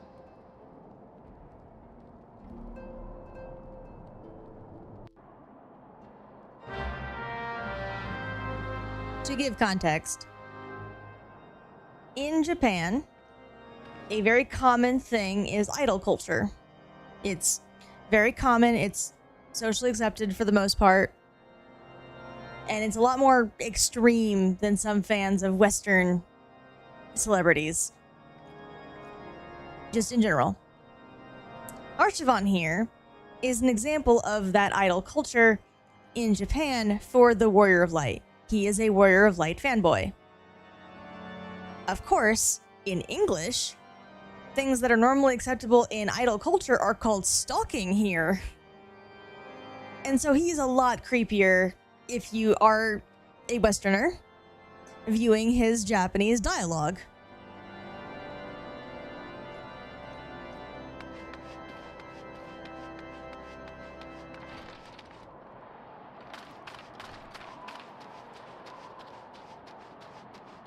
So they tone him down a bit in the English to better match up with what it technically is to the Japanese. Which is why he's a lot more popular in the West, generally speaking. Several cutscenes will play in sequence. It is recommended that you set aside sufficient time to view these scenes in their entirety. Here we go. Round 2.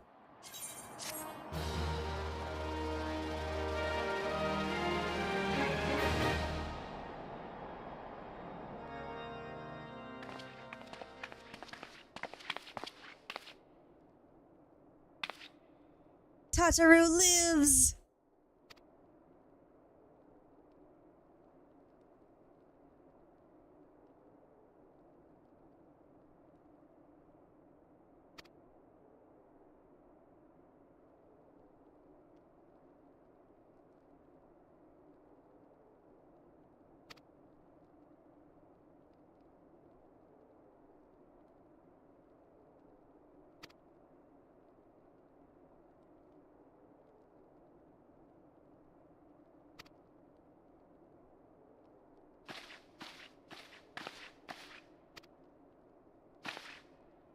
Yugiri! Look at her having a face now.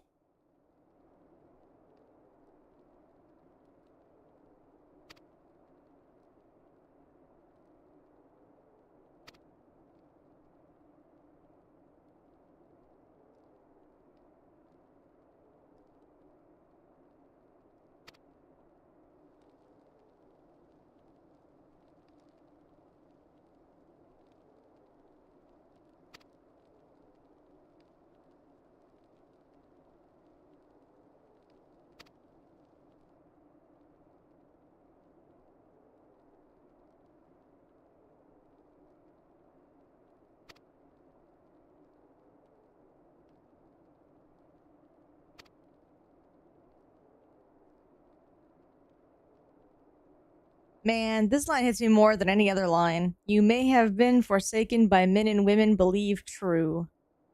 Like, damn. If you didn't pick up on it, they just go, yeah, no, you thought they were friends, and now they're enemies. Sucks. But we're on your side, though.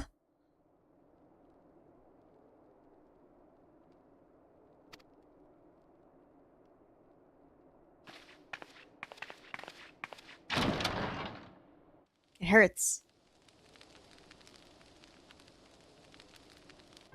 'Tis all my doing. I believed myself the only one who truly understood Eorzea's woes. And look what that arrogance has wrought. At least you know what you did wrong. I gave commands, influenced governments with my certainty. I treated the Crystal Braves and even the Scions themselves as pawns in my great scheme to save the realm. But in my headlong rush into imagined glory, I paid no heed to the ground upon which I trod. He did influence them. The salvation of Eorzea. What was it that I hoped to achieve? Did I believe that I could rid the realm of every danger and difficulty? That I could defeat the Empire and the Ascians, and find homes for every refugee? Oh, yes.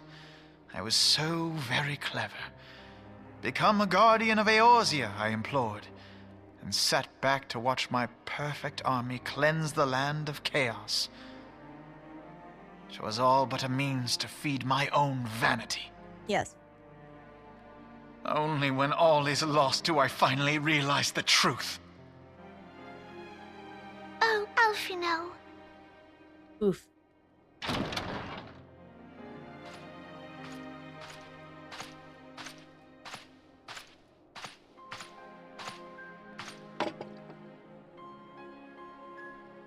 So, Master Alfino, are you content to remain a broken blade?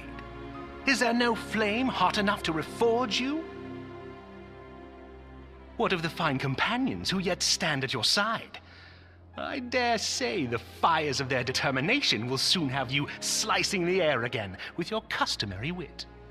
Don't take my job, Rochefort. I hardly deserve such friendship. And besides, where are we to go?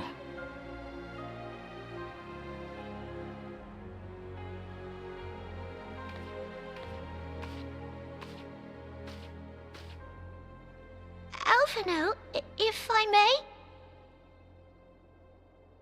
Should this place not serve our purpose, then we shall go to Ishgard. Minfilia told me many times, as long as we stand fast against despair, the beacon of hope will never be lost to sight. Best Popato. Be it in the snow or in the clouds, we few will see that the dawn's light shines again. Oh.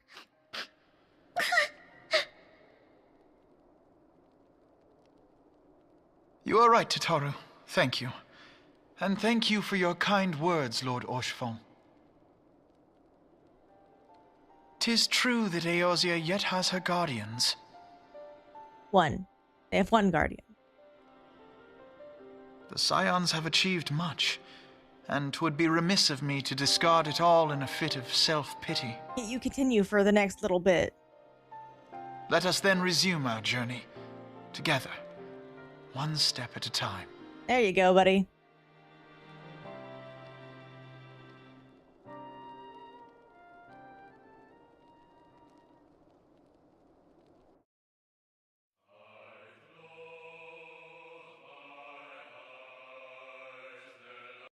Nope. We're not listening to that. That'll get me taken down.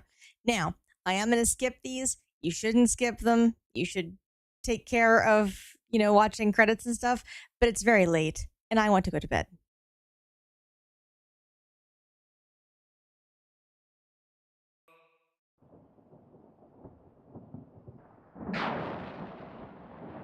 Oh, God damn it.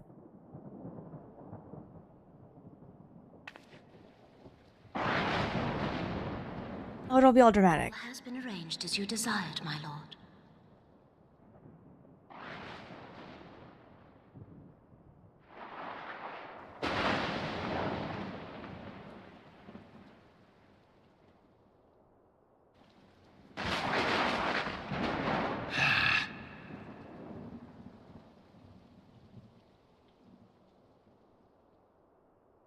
I can listen to most FF music without getting taken down.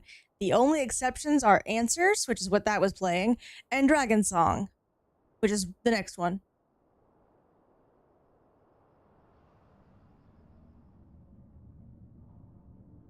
Two songs.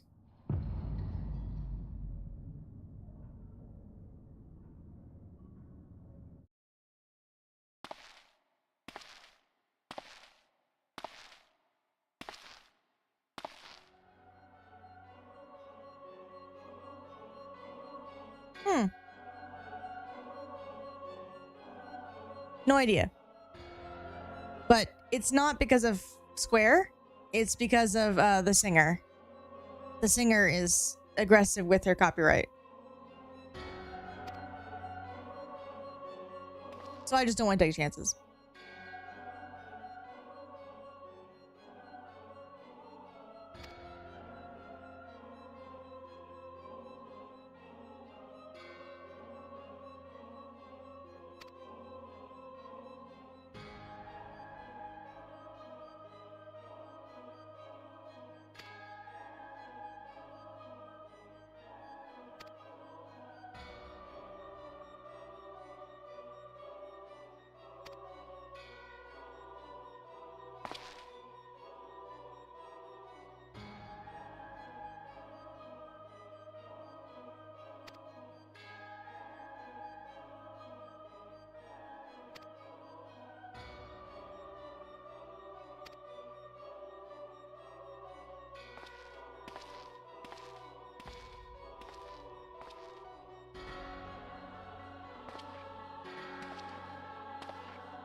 Dun, dun, dun.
Thou thinkest sanctuary lieth beyond.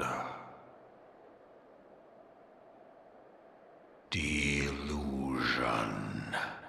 despair, death.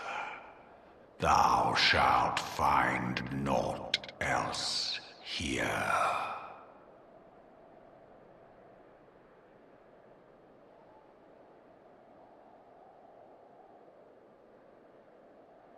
No, never.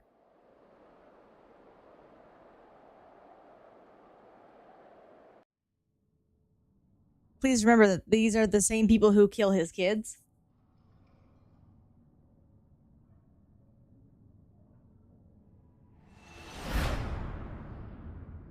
Yeah.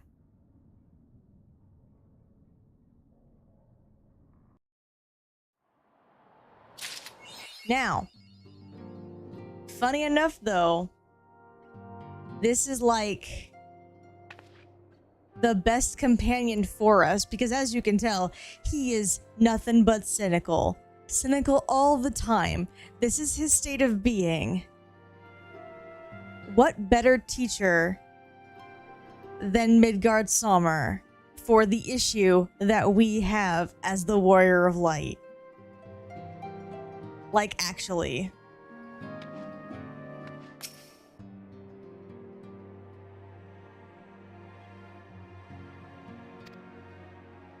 Okay. Whatever. I'm gonna chill out in here. And that's gonna be the end of the stream because I am so tired. We will finish, or not finish, we will start Heaven's Word tomorrow. Not tomorrow. What day is Friday? Friday. I'm tired. I'm real tired. Now, because we are technically in the new expansion, we're in Heaven's Word. I have so many quests to do in terms of me being a white mage. So many. So we're gonna do that first next time. And then we're gonna start Heaven's Word proper. Now, just as a reminder, everyone except for like, I wanted to finish this. It was so good. Except for those who have been brought in more recently in terms of the patches. So like Emmerich won't change, Lucia won't change, Yugiri won't change because they were brought in after Aroma Born. But every other voice, if they exist as a character in base Realm Reborn, they're going to sound vastly different now. All of them. Because this is when they change voice actors. So, there's my reminder. Now I'm going to bed.